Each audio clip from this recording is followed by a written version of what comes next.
The zombie won, but it offered up its own heart. It turns out all of this was part of the zombie's plan from the start. Just moments ago, the zombie activated its blood-red markings. With a single move, it defeated the mechanical zombie. Even now, everyone is still shaken to the core. Just now, it felt as if the zombie warped space itself. Even more outrageous. It was as if the entire Earth had been crushed. At this moment, the mechanical zombie, with only half its body left, slowly starting to fade away. Yet it still doesn't forget to mock. Actually, I can feel it, deep down inside. You still harbor some hatred for humans, don't you? The zombie knows. He's saying these things on purpose. The mechanical zombie candidly admits, yes, I was originally inside your body. I could have been a good guy. Why did you have to give me to someone else? When Yin, Lanchi, and Zelin stand there, utterly dumbfounded. What's going on here? The mechanical zombie continues. I was perfectly fine staying in your body. I never thought of escaping. But when you handed me over to Xiao Xiao and the others, you must have already foreseen what would happen today. With your authorization, I gave these weakling humans unmatched power. Along the way, from Zelin to Lanchi, which of these events didn't have your approval?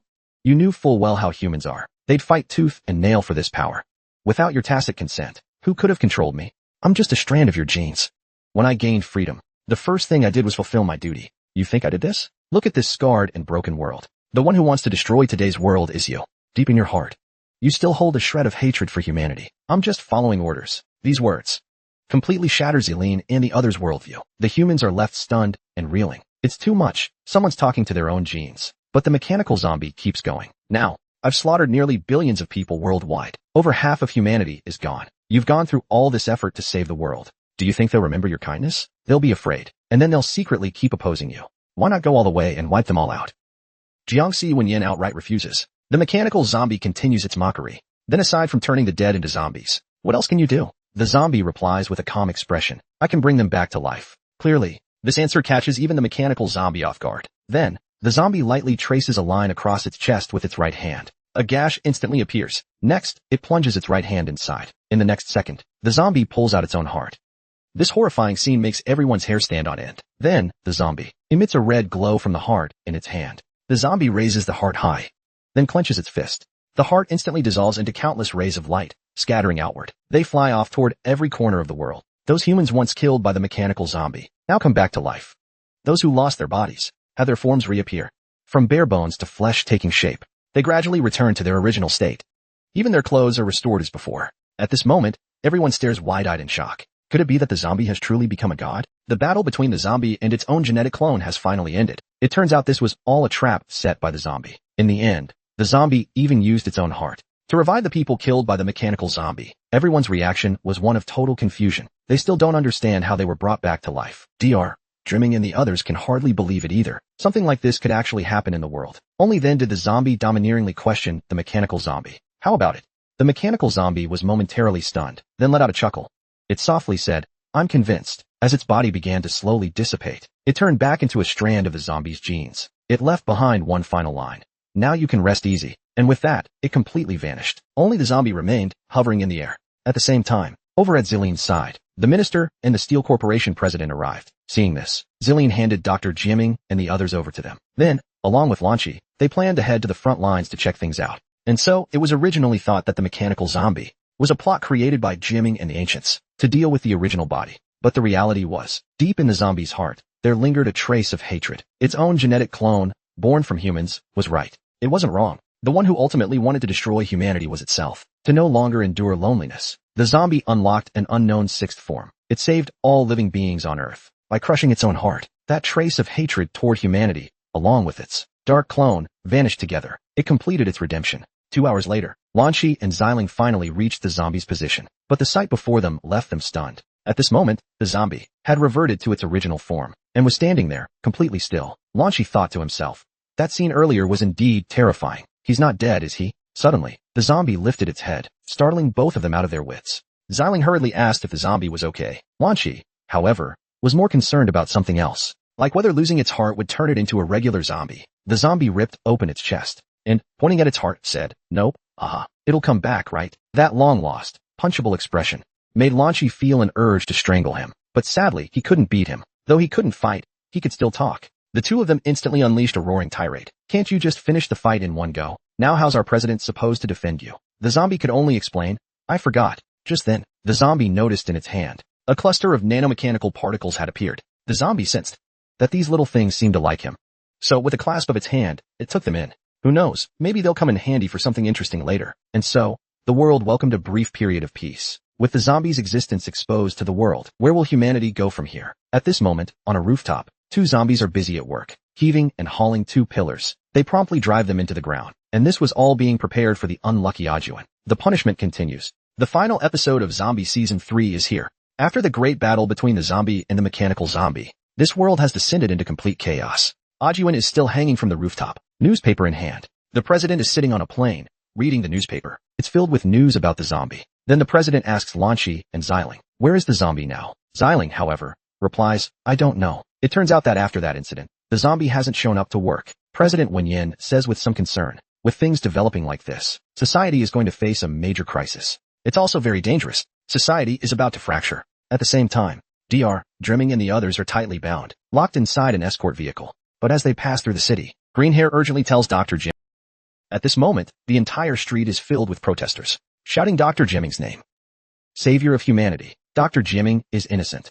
Release him. The hope of humanity. Dr. Jimming never could have imagined that he'd become humanity's lifeline at this moment. Truly, good people turn bad, and bad people turn good. Just as the mechanical zombie once said, although the original zombie saved the world, humanity didn't thank him out. They feared him instead. A dark fear spreads throughout human society. Angry but too afraid to speak out. Some humans have even gone mad, starting to worship the zombie's strength, believing it to be the ultimate direction of human evolution. This is a god. In this world, good people worship the bad, and bad people worship the good. Such a contradictory society is bound to spark a massive upheaval, while the outside world argues incessantly. On the other side, the zombie is at home, leisurely playing video games. This carefree, none of my business attitude leaves Xiaohei, who just walked in, utterly speechless. It turns out, he came to report the current state of the world to the zombie. Something's off with human society right now, but the zombie is too focused on his game, casually asking, what's up? Seeing this, Xiaohei is angry but too afraid to speak out. He tells the zombie, two lackeys want to see you.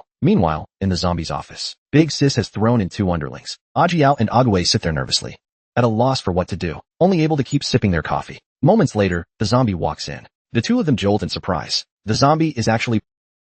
After all, he's roughed them up plenty of times. So he directly asks, what do you two want? Ajiao and Ague exchange a glance, as if steeling themselves for a decision. The next second, with a thud, they kneel before the zombie. Our king above, we request your protection. Chaos, chaos, total chaos. While the zombie is happily playing Black Monkey, Xiao Xiao and Zelin start fighting. Xiaohei has betrayed the zombie. Ameo has also been locked in a cage. It turns out that ever since the zombie saved humanity, due to his overwhelming power, the governments of countries A and B jointly passed the zombie. According to the act, the entire moon was transformed into a nanometal structure to serve as a lifelong prison for the zombie, ensuring the continued safety of human civilization. At the same time, countries A and B jointly established Special Act Enforcement Bureau 2 to implement this legislation. Meanwhile, the city where the zombie resides is being surrounded by an increasing number of troops. It feels like the world's top-tier forces have all been summoned due to humanity's fear and exclusion. Sentient zombies from around the world have flocked to H City, seeking the zombies' protection. At this moment, Big Sis and the others are fully aware that they made the right choice siding with the zombie early on and entered H City ahead of time. Right now, they're leisurely enjoying a small barbecue on the rooftop. Otherwise, with H City's current situation, they probably couldn't even afford a rooftop. They'd have to sleep under bridges like those which would be far too humiliating. Big Sis casually sips her beer and says, humans fear the zombie's power, but don't dare confront him directly. So, they can only oppress ordinary zombies in every way possible. They'd be better off joining us. But just then, Ague notices something. Humans have actually started attacking. The act has taken effect, and they're planning to apprehend the zombie. Big Sis looks exasperated. Are they serious? Are these people idiots? Do they want human civilization to be completely wiped out? At the same time, Zelin, the female president, and others spring into action. Zelin powers up her mechanical leg, and with a burst of speed, charges forward. Meanwhile, the others deal with the zombies' lesser minions, Ulung and Ameo. Suddenly, Zelin, mid-charge, comes to a screeching halt. A cannon shell is already in front of her. The attacker is none other than the zombified Xiao Xiao. What follows is a relentless barrage of Gatling gunfire. President Zelin, ha! You brought so many people, what a lively scene. How about fighting me first? Zelin keeps dodging, clearly not wanting to harm Xiao Xiao. But Xiao Xiao's firepower is just too ferocious. Let me remind you all, who was it that saved this world? As soon as Xiao Xiao finishes speaking, Zelin rushes right up to him. The two immediately engage in close combat. Moments later, Zelin shatters Xiao Xiao with a single punch. Xiao Xiao, this concerns the survival of civilization. I don't have time to waste with you here. Xiao Xiao doesn't respond, just smirks and casually fixes his twisted arm. At that moment, two figures appear in the sky. Before Xiao Xiao can react, he's pinned to the ground. When he turns his head, he realizes it's Agon, one of the zombies' lackeys, who made the move. At the same time, the president and others arrive in front of him. Don't move. We don't want any unnecessary casualties. Simultaneously, in other locations, the zombies under bosses and minions are all being subdued. Some are tied up tight, others thrown straight into cages. Ameo roars furiously at Xiaohe. You bastards actually betrayed the king. Xiaohe calmly adjusts his collar.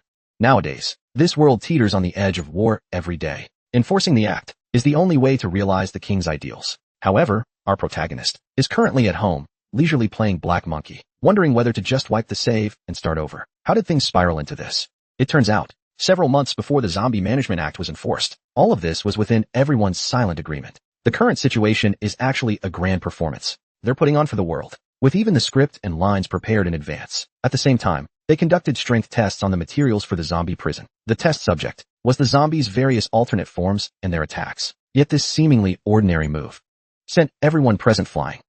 When everything settled down, they realized in terror just how devastating the zombie's casual punch was. It nearly split the earth in half.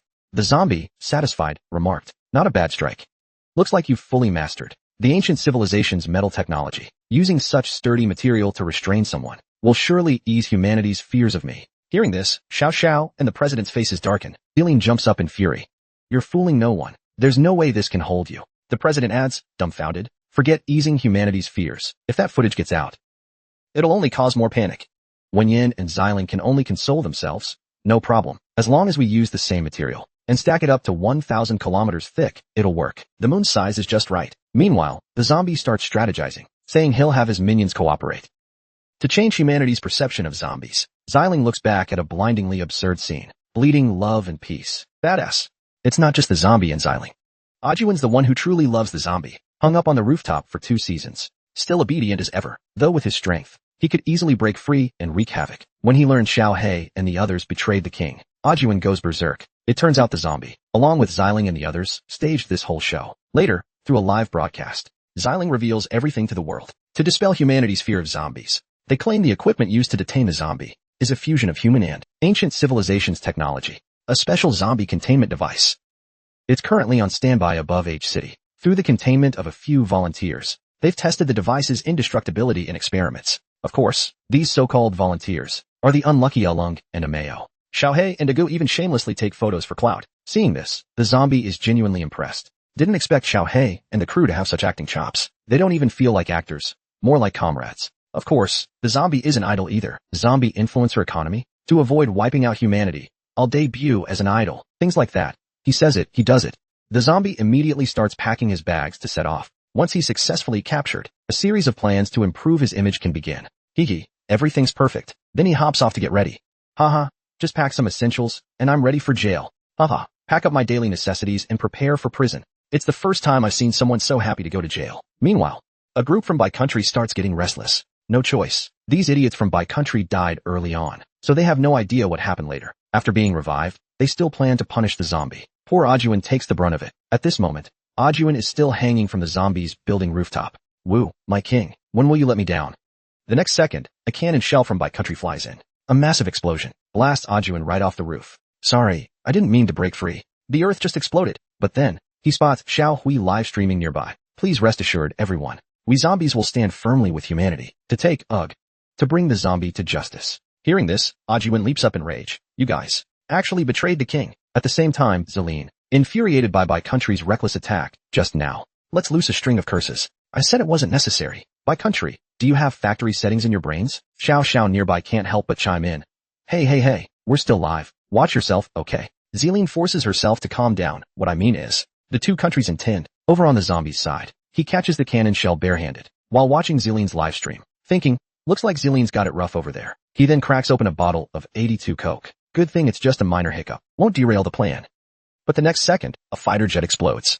It's Ajuin, enraged, who made the move, slapping the zombie in the face figuratively. Ajuin then goes full throttle, and Xiaohe and the others notice that attack pattern. It's Ajuin. Looks like Ajuin's serious this time. Did the king give him some special orders? But Xiaohe isn't sure, opting not to act rashly.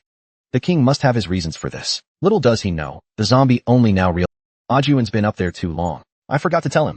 At this point, Ajuin's completely lost it. He slams his hand onto a saw, blood splattering everywhere. We promised to lead the zombies to prosperity together. Why betray the king? It's all because of these humans. In that case, let me wipe them all out. He flings out his black blood.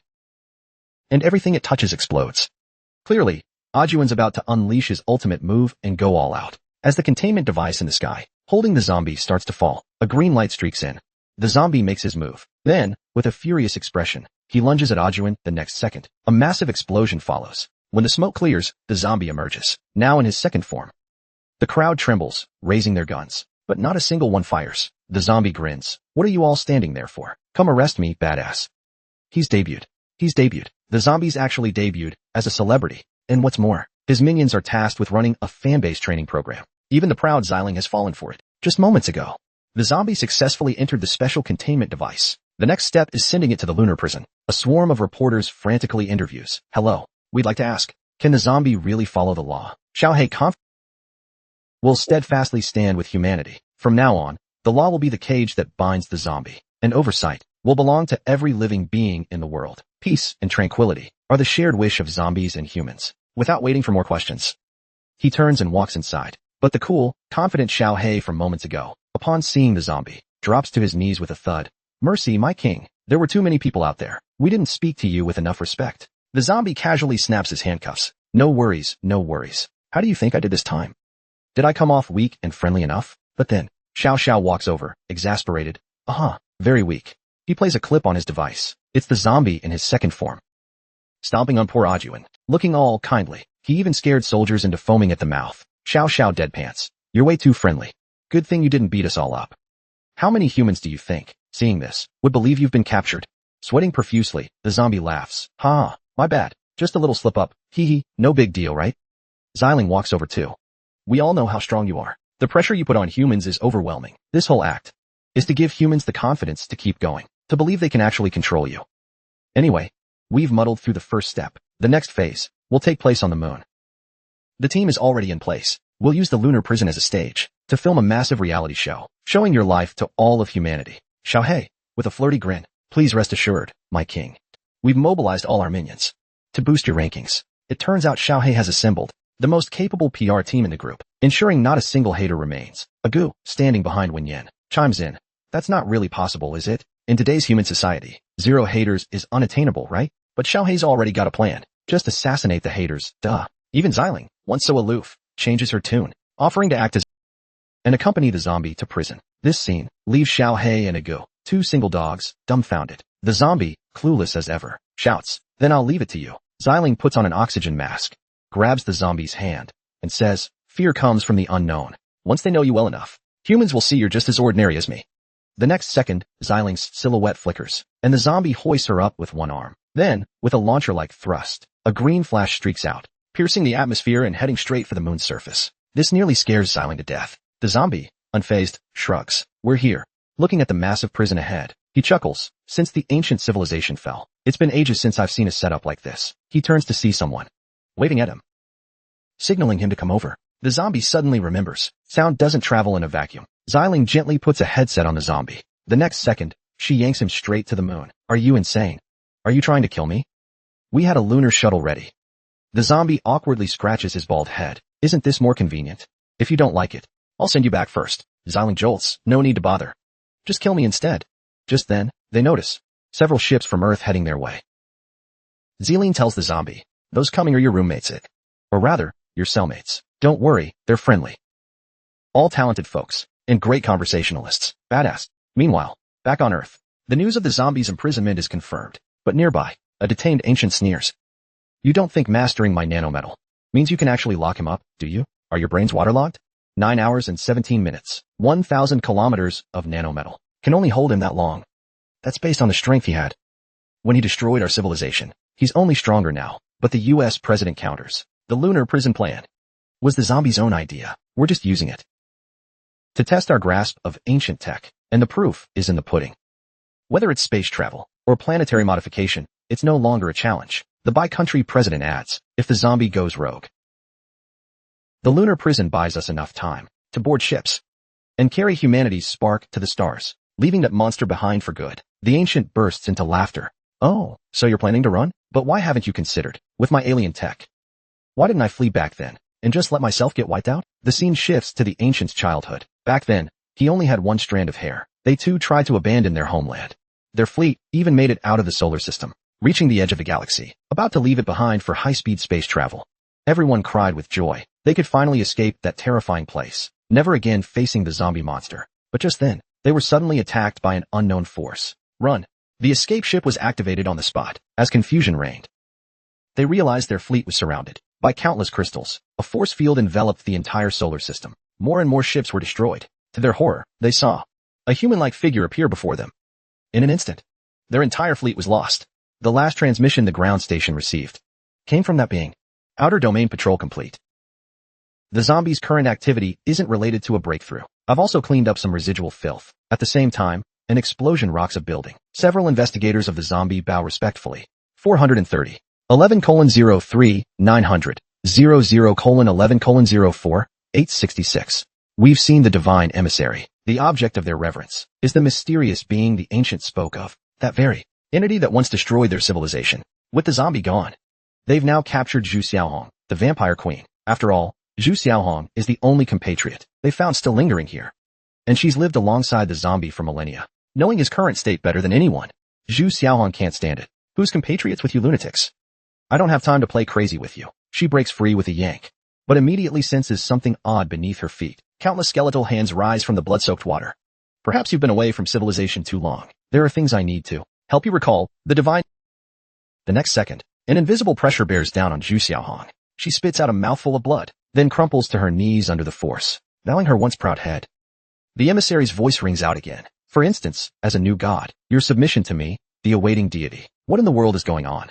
He's making a move. He's making a move. The zombie finally made a move in the prison, with just a single chopstick and a friendly glance. He scared the opponent into wetting themselves. It turns out that just moments ago, the TV was broadcasting a live feed of the zombie in the Moon Prison reality show, and it's already the third day. Yet, everything in the prison remains surprisingly calm as usual. Seeing this, Xiao He and the others in front of the TV immediately raised their glasses in excitement, laughing and celebrating. The live broadcast for the masses has been going on for 3 days, and no one has clashed with the king. Oh yeah, the public response on Earth has been great too. The plan is going even smoother than we imagined. But is that really the case? The scene shifts. We return to the Moon Prison, where a group of bandits are lying on the ground, dazed and disoriented. Standing before them is none other than Z, holding a 10-meter-long sword. These prisoners have all been disciplined by me in advance, as long as they don't provoke trouble. Given the zombie's personality, how could he possibly get into a conflict with anyone? But even Zelin didn't expect that an accident would still happen. Suddenly, the god agent Vero controlled one of the prisoners and aggressively confronted the zombie, saying, "Zombie, do you still remember us?" Xiangxi, on the other hand, looked completely confused. Huh?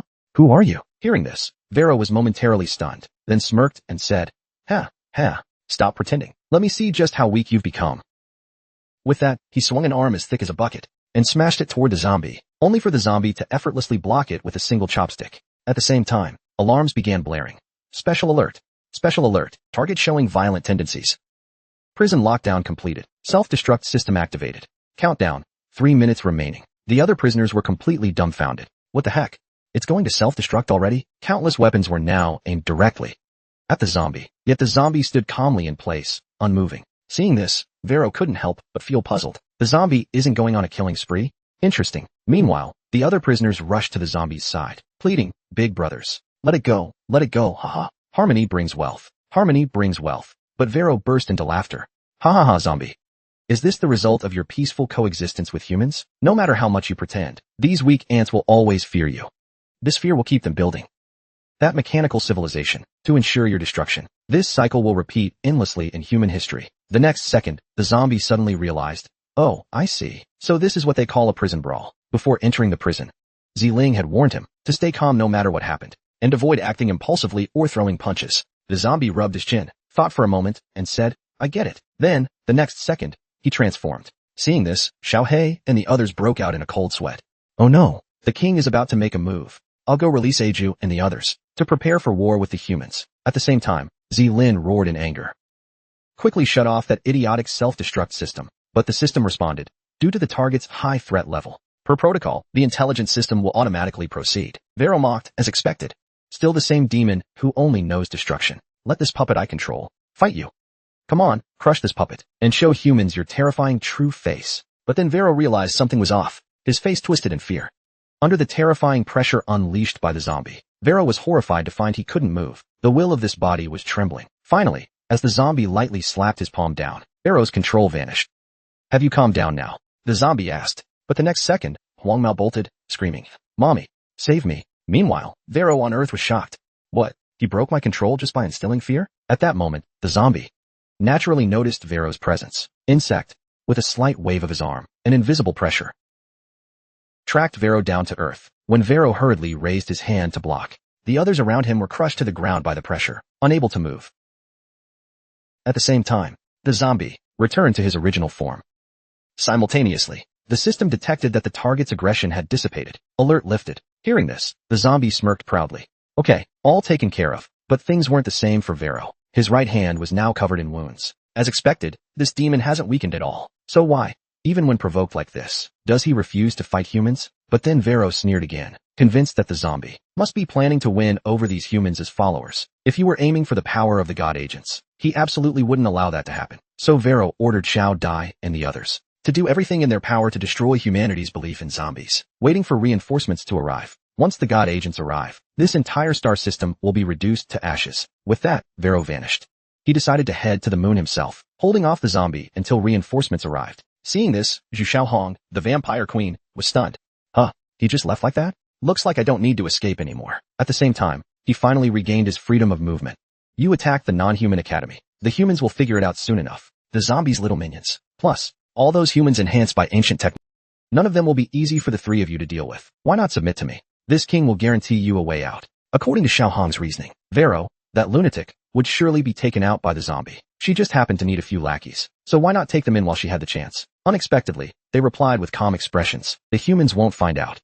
Don't believe me? Go take a look at the place where we just fought. Naturally, Xiaohong didn't believe them. But when she arrived, she found that whether it was the destruction caused by the battle, or the people killed, everything could be restored through imagination. By turning imagined projections into reality, this was the power of their god-agent civilization. So until this civilization was annihilated, they wouldn't even realize they'd been attacked. They'd perish in ignorance. And they also used gods from their imagination to fight. For example, Xiao Taishan beside them belonged to them.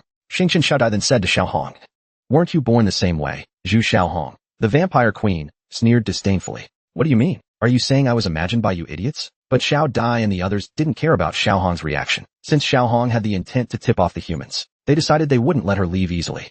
Meanwhile, in a certain part of H City, a police officer once saved by the zombie was filming a promotional video for the zombie. Suddenly, a large hand grabbed the cameraman's shoulder. It was Shi Cheng, who had failed to escape. Now reduced to less than half his body, he struggled to say, Please take me to the Guangzhou Province Special Affairs Bureau." The vampire queen's origins were finally exposed. It turns out she was merely a product of the god agent's imagination. Meanwhile, watch how this goofy zombie gets along with his prison mates. Not only does he slap a prison mate who cuts in line, but just by lifting a sword weighing several tons, he intimidates the troublemakers into submission. A simple tennis serve ends up scaring the opponent into wetting themselves. It turns out that just moments ago, god agent Vero had arrived at the moon prison. In his eyes, the way the zombie was currently interacting with humans was completely.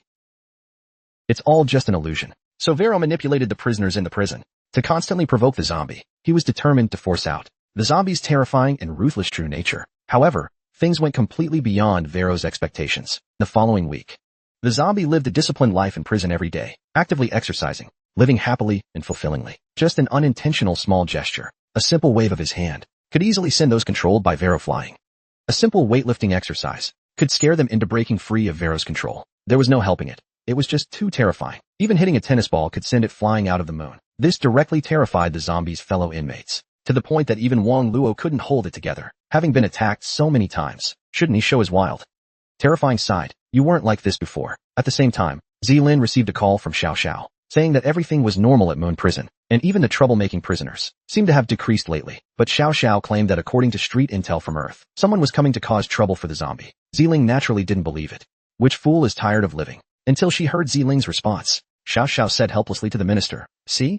I told you. There's no need to worry about the zombies' side." But the director said, "It's absolutely certain they've been attacked, because the Shi Chang, who escaped with severe injuries, is currently undergoing treatment." At the same time, the director also sent Chang Zhang to the non-human academy to investigate, but they found nothing unusual, because by this time, everything had been fully restored to its original state. and everyone had lost their memories of Vero. After Chang Zhang finished the inspection, he felt they might have overthought it. Did Shi Chang just fall and hurt himself while out playing? At that moment, Zhu Xiaohong's figure appeared, passing straight through Chang Zhang's body. Yet Chang Zhang didn't react at all. Zhu Xiaohong said with exasperation, "Is that guy blind? He can't even see this mess." It turns out that Xiaohong had already been deliberately trapped in an illusion by these god agents. So no matter what she did, the outside world wouldn't notice. Xiao Dai, standing nearby, advised, "I don't understand why you're resisting me. No matter who your master is, you should be one of us." Hearing this, Zhu Xiaohong exploded. "Bullshit. I'm the queen of the vampires, not someone's imagination. And I have no master." Even Tai Shanshan couldn't stand hearing this. "Master, this lowly wild creature's mind won't listen to anything you say. Let me go rip her bones apart. And she won't ruin our plans." Zhu Xiaohong smirked darkly. "Big guy, last time you caught me. This time I'll crush you to dust." The next second, their figures collided. With a heavy blow from Tai Shanshan, Zhu Xiaohong was sent flying hard, but Tai Shanshan quickly followed up, and a massive explosion even kicked up a bit of dust. However, the god agent's illusion began to falter, unable to hold, so they decided to crank the illusion to its highest level as a cover, letting Taishan go all out to deal with Zhu Xiaohong. But at this point in the fight, Zhu Xiaohong was gaining the upper hand. After landing a punch that sent Taishan flying, Zhu Xiaohong sneered disdainfully, "All talk, no bite." Seeing this, Xiao Dai extended her wrinkled hand, and the next second, those wrinkles seemed to peel off and fly out. "You're completely unreasonable. Fine, then let me remind you of the star god's true form." At the same time, it was as if Taishan's seal had been lifted, his entire body beginning to transform. Moments later, after Xiao Dai muttered incantations under her breath, a massive stone figure suddenly appeared. Could this be the star god's complete form? When the vampire queen gained the Lion King zombie's genes, just how strong did she become? Even with her body pierced through, she could still effortlessly wipe out a god agent. It turns out that just moments ago, god agent Xiao Dai had summoned her own deity's complete form. A supermassive stone figure emerged. In Xiao Dai's eyes, Zhu Xiaohong, without a master, could never be a match for Tai Shanshan. But Zhu Xiaohong didn't care about their nonsense. With a burst of speed, she charged forward. Xiao Dai immediately ordered Tai Shanshan to crush her, and so, two fists of vastly different sizes collided with tremendous force. However, Zhu Xiaohong ultimately came up short. After a massive explosion, Zhu Xiaohong's entire right arm was shattered, just as Tai Shanshan swung another punch. Zhu Xiaohong's right arm instantly regenerated. She stopped going head-to-head, dodging the terrifying blow. And Zhu Xiaohong swiftly climbed onto Tai Shanshan's massive arm. Then, with another burst of speed, she shot toward Tai Shanshan's head. At that moment, Xiao Dai fiercely waved her hand, triggering something. Simultaneously, Tai Shanshan slammed a fist into the ground, and countless sharp stone spikes suddenly sprouted behind him, all shooting toward Zhu Xiaohong. The next second, Tai Shanshan entirely transformed into a series of jagged peaks. Zhu Xiaohong spat out a mouthful of blood. Yet even as the vampire queen, with her terrifying regenerative abilities, these spikes somehow absorbed her power, until she was reduced to a puddle of blood. There's still time to beg for mercy now. Otherwise, once your remaining strength runs out, you'll vanish completely. Faced with Xiao Dai's confidence of victory, Zhu Xiaohong smirked mockingly. Then, her body, pierced 10 times, began to vanish. Xiao Dai was stunned. She melted that fast? Suddenly, an urgent warning came from a companion behind her, before Xiao Dai could react. Her throat was slashed. Blood gushed out instantly. The one who struck was none other than Zhu Xiaohong. Reappearing, with a flash, she was gone again. Xiao Dai clutched her neck in agony, collapsing to the ground the next second. Zhu Xiaohong sneered disdainfully. "You self-righteous freaks.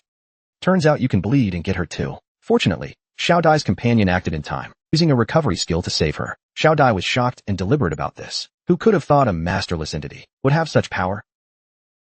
So the two decided to stop holding back, planning to team up. Then, the white-haired girl closed her eyes. When she opened them again, a faint glow slowed. The next second, a fluffy creature with a ginseng root body and a cat had emerged. The new deity imagined by the white-haired girl. Zhu Xiaohong immediately went on high alert. At the same time, Xiao Dai re-summoned Tai Shanshan. Tai Shanshan, now transformed into massive stone spikes, suddenly extended half his towering body. A giant hand reached out fiercely. Even the planes in the sky seemed like tiny flies in front of Tai Shanshan.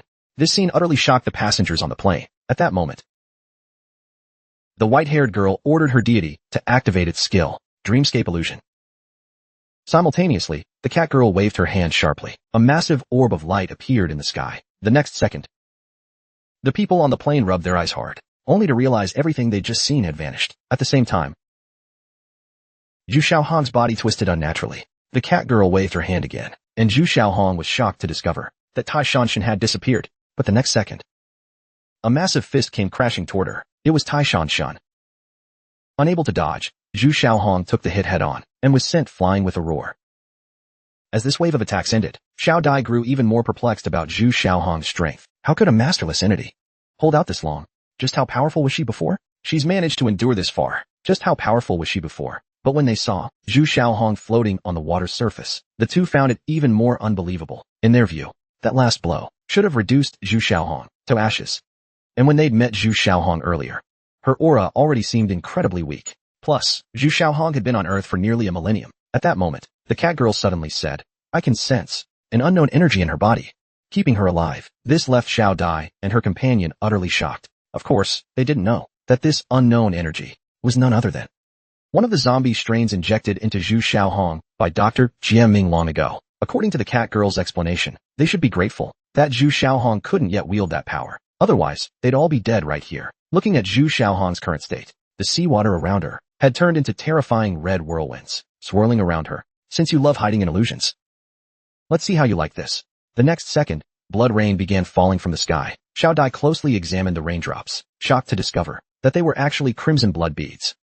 Zhu Xiaohong floated in the air, then said menacingly, "How about I send you all to your deaths?" What exactly is the terrifying Zhu Xiaohong planning to do? In a fit of rage, Zhu Xiaohong unleashes her ultimate move. She uses all of her remaining life force to turn all the seawater into blood. Then the blood transforms into countless crimson droplets. With a wave of Zhu Xiaohong's small hand, suddenly, the sky full of blood rain turns into sharp spikes. The next second, they shoot toward Xiao Dai and the others. Xiao Dai hurriedly summons Taishan Shun to intervene. Taishan Shun's massive body surges with strength, and a terrifying giant hand flies toward Zhu Xiaohong. A huge boulder hurls toward Zhu Xiaohong. However, Zhu Xiaohong's attack still lands on Xiao Dai and the others, piercing through their bodies instantly. The white-haired girl also commands her star god to use its power to resist. At the same time, the massive collision feels like an atomic bomb exploding. Taishanshin reverts to its original form, but the terrifying explosion sends countless fragments crashing toward human cities. Up until this moment, Xiao Taishan's legs finally give out, and he collapses. Xiao Dai and the white-haired girl, along with Xiao Ai,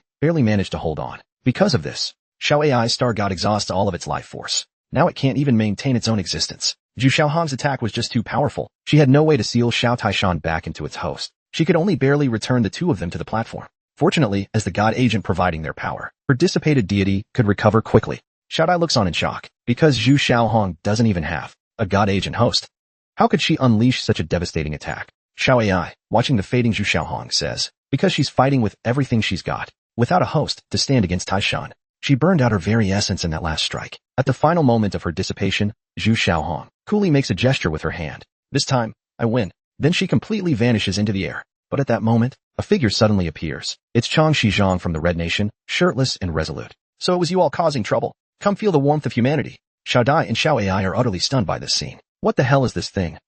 Luckily, Taishanshin appears in time to block the front. Xiao Dai, having exhausted her deity's energy, has no desire to tangle with this freak. "We need to get out of here fast." Xiao Dai, her face full of anger lines, snaps, "Who'd want to tangle with him?" If Xiao Taishan hadn't been so drained just now, she orders Taishanshin to act quickly, to make this freak disappear from their sight. The next second, Taishan Shun and Chang Shizhong erupt into a fierce showdown. But the weakened Xiao Taishan is no match for a fully powered Chang Shizhong. Moments later, Chang Shizhong finds an opening and locks him down from behind. Deng Shuang. With a loud shout from Chang Shizhong, a red light flashes in the sky. Xiao Xiao appears on a helicopter, shouldering a laser cannon. This thing's on standby. The next second, a laser beam flashes across, striking Taishanshin directly on a nearby building. The director and Xiao Zhao's figures stand prominently. "You're under arrest for endangering human safety. Surrender now." At the same time, Xiao Dai and the others realize that this nation's top-tier strategy must be due to ancient technology. They're much stronger than during military drills. Xiao Ai is somewhat puzzled. Could it be that Zhu Xiaohong let herself burn out just to draw their attention here? Why go that far? But the next second, a green gene-like light appears in the sky. Then Zhu Xiaohong's figure reappears. "Who said I burned out? It was just a big move. What's the fuss about?" This scene leaves Xiao Ai completely dumbfounded. "Impossible. You don't even have a host. How can you come back after your existence fades?" By now, Zhu Xiaohong's figure has almost fully reformed. "What nonsense about a host? I told you, I don't need that crap. I'm a blood and bone woman who's fought zombies for over 1,000 years. Inside, she's secretly thrilled, using zombie genes to show off. "Damn, that's smooth. Next time, I'll get more from him." At the same time, at Moon Prison, the variety show Running Prisoners, featuring the zombie, is being broadcast live globally. The other contestants are fellow prison inmates. After a round of talent competition, the zombie wins again with a street dance performance. This scene infuriates Vero. "Bastard, how dare he ignore me? The prisoners I control have attacked him day and night." and it still hasn't sparked his rage. He's still playing peace and harmony. And little games with these people. Fine, I'll have to take matters into my own hands. Meanwhile, through the zombie's persistent efforts, humanity's overall perception of him has improved significantly. Hearing this, the zombie smirks darkly. All that rehearsal wasn't for nothing. Looks like if this goes smoothly, I'll soon be enjoying retirement life. At that moment, the host announces the second round is about to begin. The first to go is the zombie. As the zombie prepares to take the stage, he senses Vero about to strike, so he stands still, ready to act. Suddenly, Zelin appears behind him, casually reassuring him. If you don't get on stage, you'll be eliminated. Stop dawdling. Just handle your part. And I'll take care of this. The zombie then heads toward the stage. At the same time, Zelin takes a deep breath. Vero's attack is unleashed. Countless red skulls fly toward the zombie. Zelin immediately draws her sword, slicing all the attacks in half.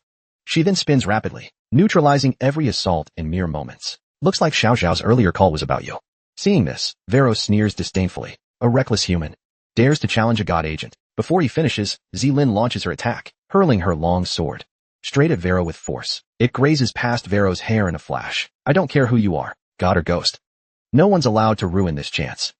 As she speaks, a white mask begins to form on Zelin's face. But at that moment, Vero bellows in rage, stopping Zelin in her tracks. But then the tone shifts. Fine, going to die anyway.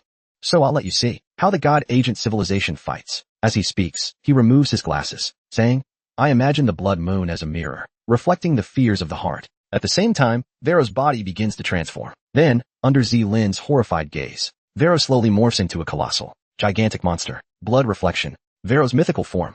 After Zhu Xiaohong defeated Xiao Dai and the others, President Chang Guangding made a dazzling entrance and successfully subdued Xiao Dai with ease, then escorted her back to the Special Law Bureau. Xiao He and the minister rushed over upon hearing the news. At this point, Xiao Dai had already been beaten to a pulp, but her mouth remained as stubborn as ever. Go ahead and kill me if you dare. Meanwhile, President Chang wasn't faring much better himself. Xiao He said nonchalantly. So, he's the one who attacked the abnormal human academy? The minister warned Xiao He not to underestimate him. Arjin Rui went all out and only managed to shatter the giant he summoned, finally capturing him successfully. Another white-haired guy escaped with severe injuries. Lan Qi is still assisting the vampire queen in the pursuit. Xiaohong stood excitedly on a motorcycle, saying, the scent of blood is nearby. Let's search a bit more. I'll definitely turn the tables this time. Over by Xiaohe, black powder began to form in his hand. It slowly emerged. To avoid causing panic among humans, we zombies can't intervene directly in combat. But when it comes to interrogation, can certainly offer some assistance. Xiao Dai, still defiant, shouted, bring it on. No matter the humiliation or torment, I'll never yield.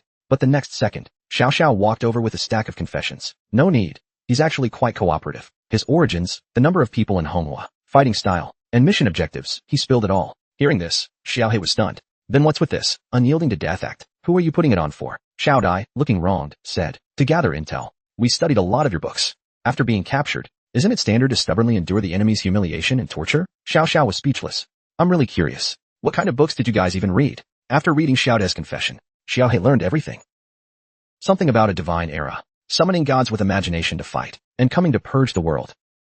Seeing this, Xiao Dai smirked smugly. So we have no reason to bow to you. It's only out of kindness that we'd let you perish in ignorance. After all, mortals can't resist the destruction bestowed by the gods. Xiao Xiao scoffed with disdain. Are these gods you speak of stronger than zombies? Xiao Dai grew more confident. Humph. The zombies you're talking about. The Divine Envoy has already gone to the moon to take them down. Let's just see for ourselves. Then Xiao Xiao turned on the TV. The screen boldly displayed a live zombie broadcast. Welcome, everyone, to the globally streamed variety show, Run Zombie. This is the 7th egg dish from our zombie contestant. Let's look forward to his next performance. The minister also confirmed with the moon prison. No anomalies detected. Even the live broadcast was proceeding normally. Xiao Xiao couldn't help but say, hey, that whammo you mentioned, could he have already been taken out by the zombies? Hearing this, Xiao Dai furiously shouted, impossible, absolutely impossible. Just then, Xiao He looked up at the sky and said, wait, something's off. The fight's already started.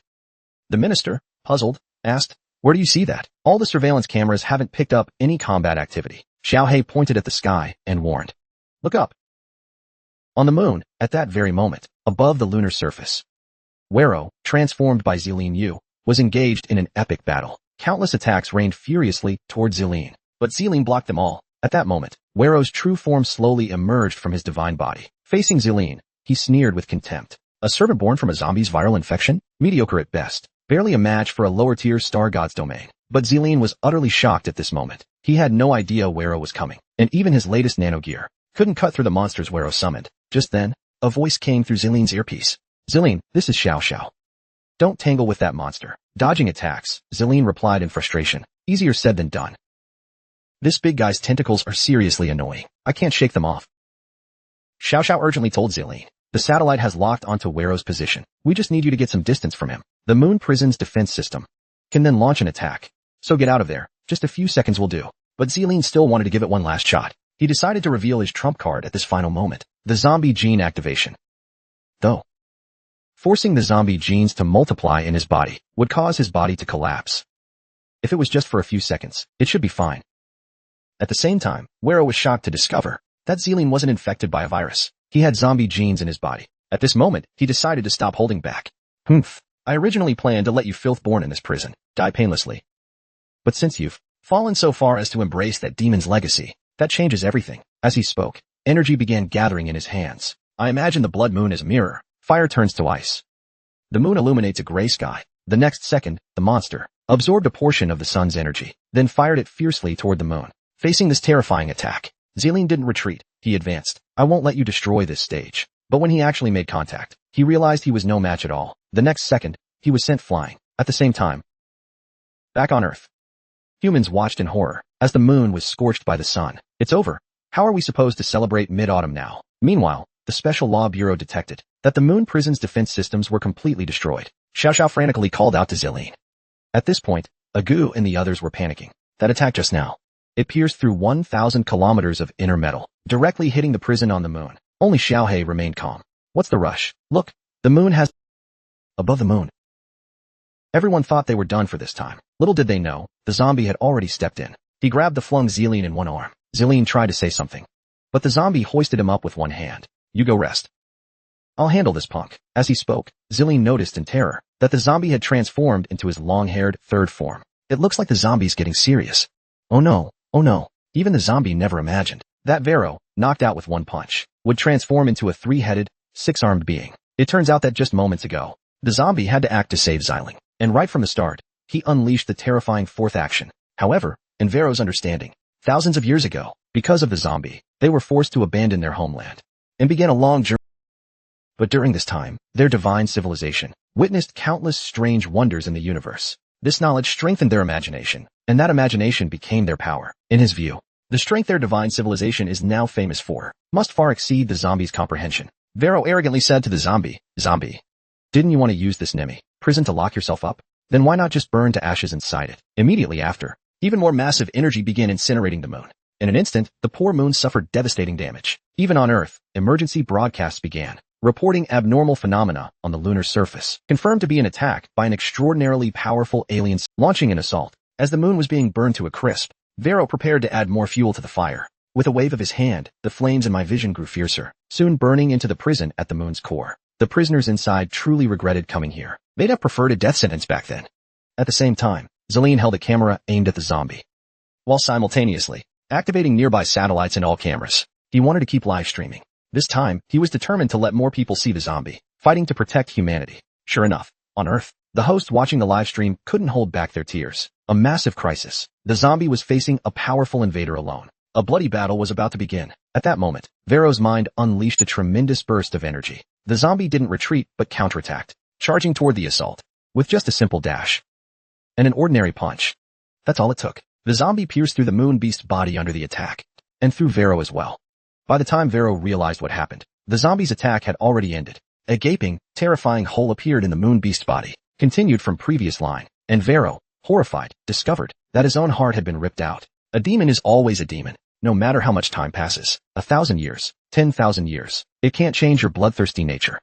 Hearing this, the zombie casually tossed the heart in his hand toward Vero. Vero hurriedly ordered the moon beast to block the zombie. But in the next second, the zombie pierced through again. The moon beast, in the blink of an eye, he appeared before Vero, then grabbed Vero by the mouth with one hand. Before Vero could react, he was already slammed hard onto the moon's surface by the zombie. At the same time, on another part of Earth, in a secret base hidden in the mountains of By-Country, part of an escape plan, massive spaceships, the pinnacle of human technology, capable of housing 30,000 people and sustaining life in space, stood ready. Suddenly visible, an imprisoned ancient human mocked with a bloodthirsty grin. Though it's a meaningless struggle, I don't mind help. to upgrade your backward scenery. At the same time, the arrested Dr. Jimming appeared, holding in his hand a new type of drug he had developed, capable of putting humans into stasis in space, while preserving their vital signs. For humanity, space travel poses time as the greatest challenge. Though this drug can't solve aging, it can still. Continued.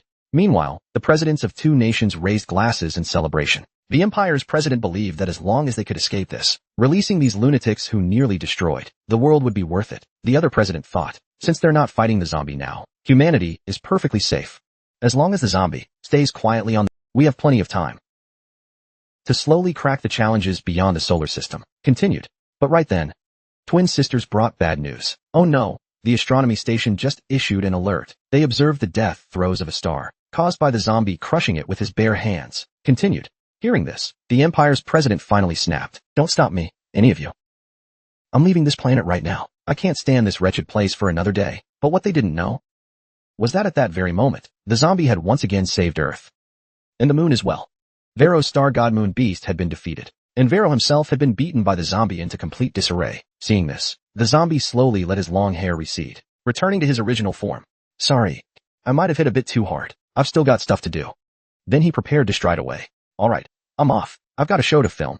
Just then, Vero, lying on the ground, called out to the zombie. The zombie turned back curiously, and saw Vero struggling to stand, saying, in the records and legends of my civilization, I've seen your power countless times. For thousands of years, we've studied your strength, your forms, your personality, your fighting style without ever stopping. But only when facing you directly did I realize that you, zombie, are far more terrifying than the most exaggerated myths or extreme research data. As he spoke, Vero's heart unexpectedly began to slowly regenerate, soon beating once more.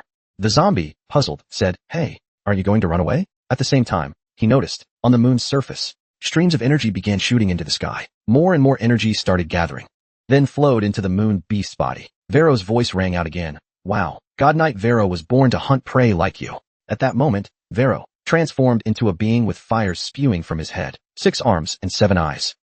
Just how many trump cards does God Knight Vero still have up his sleeve? After Zelin made the news of the divine invaders public, panic erupted all over the world. Watching this, I couldn't help but smirk with satisfaction. The Divine Envoy ordered us to sow chaos. But looking at the situation now, it seems I don't even need to lift a finger. The fear caused by the descent of the gods will make your fragile civilization collapse in an instant. At that moment, everyone began frantically looting stores, shouting that the world was about to be destroyed by aliens. We're done for. Everyone's going to die.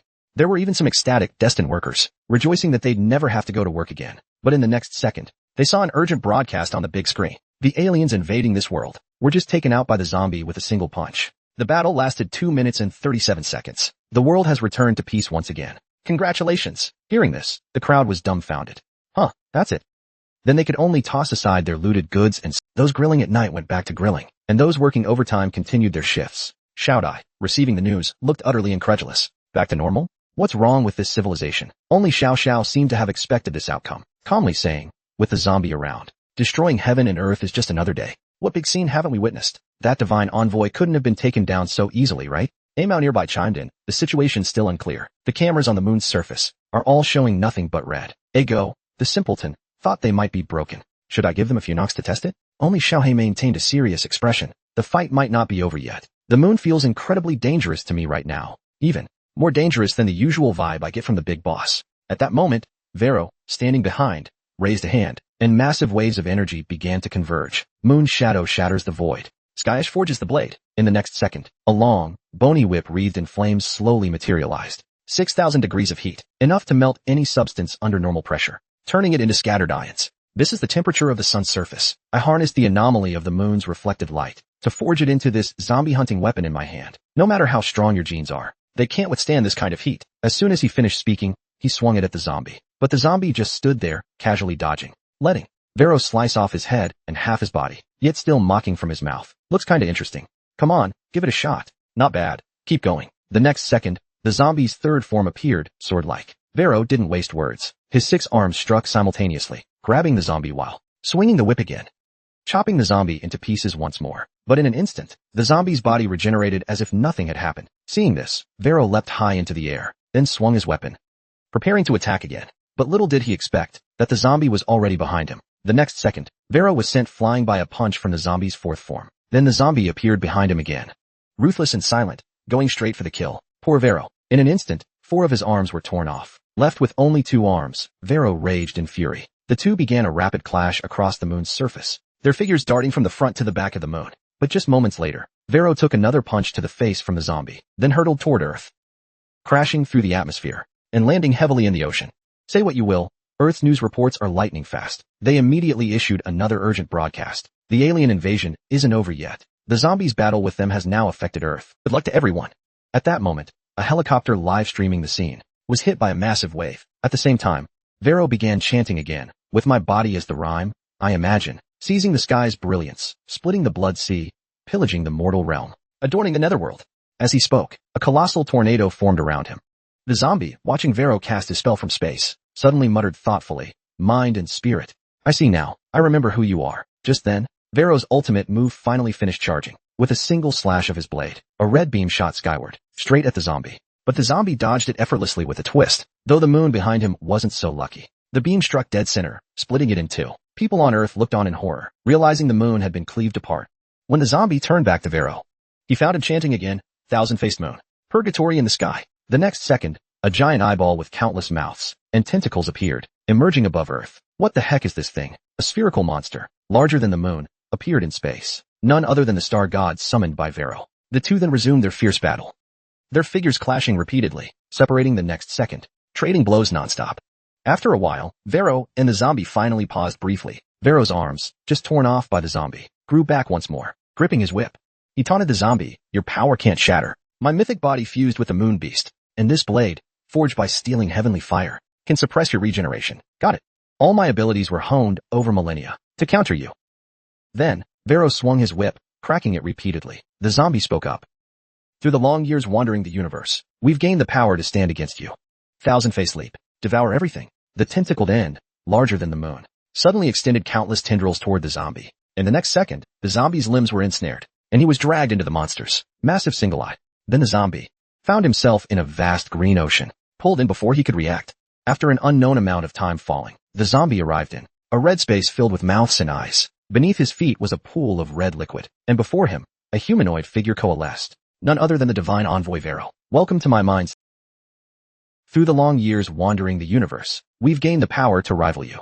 Here I've condensed the desires and greed of an entire planet's people, building this realm. It grants me the power to seize and dominate, ensuring no one who enters can ever leave. You didn't have this when you destroyed our civilization. Come on, show me.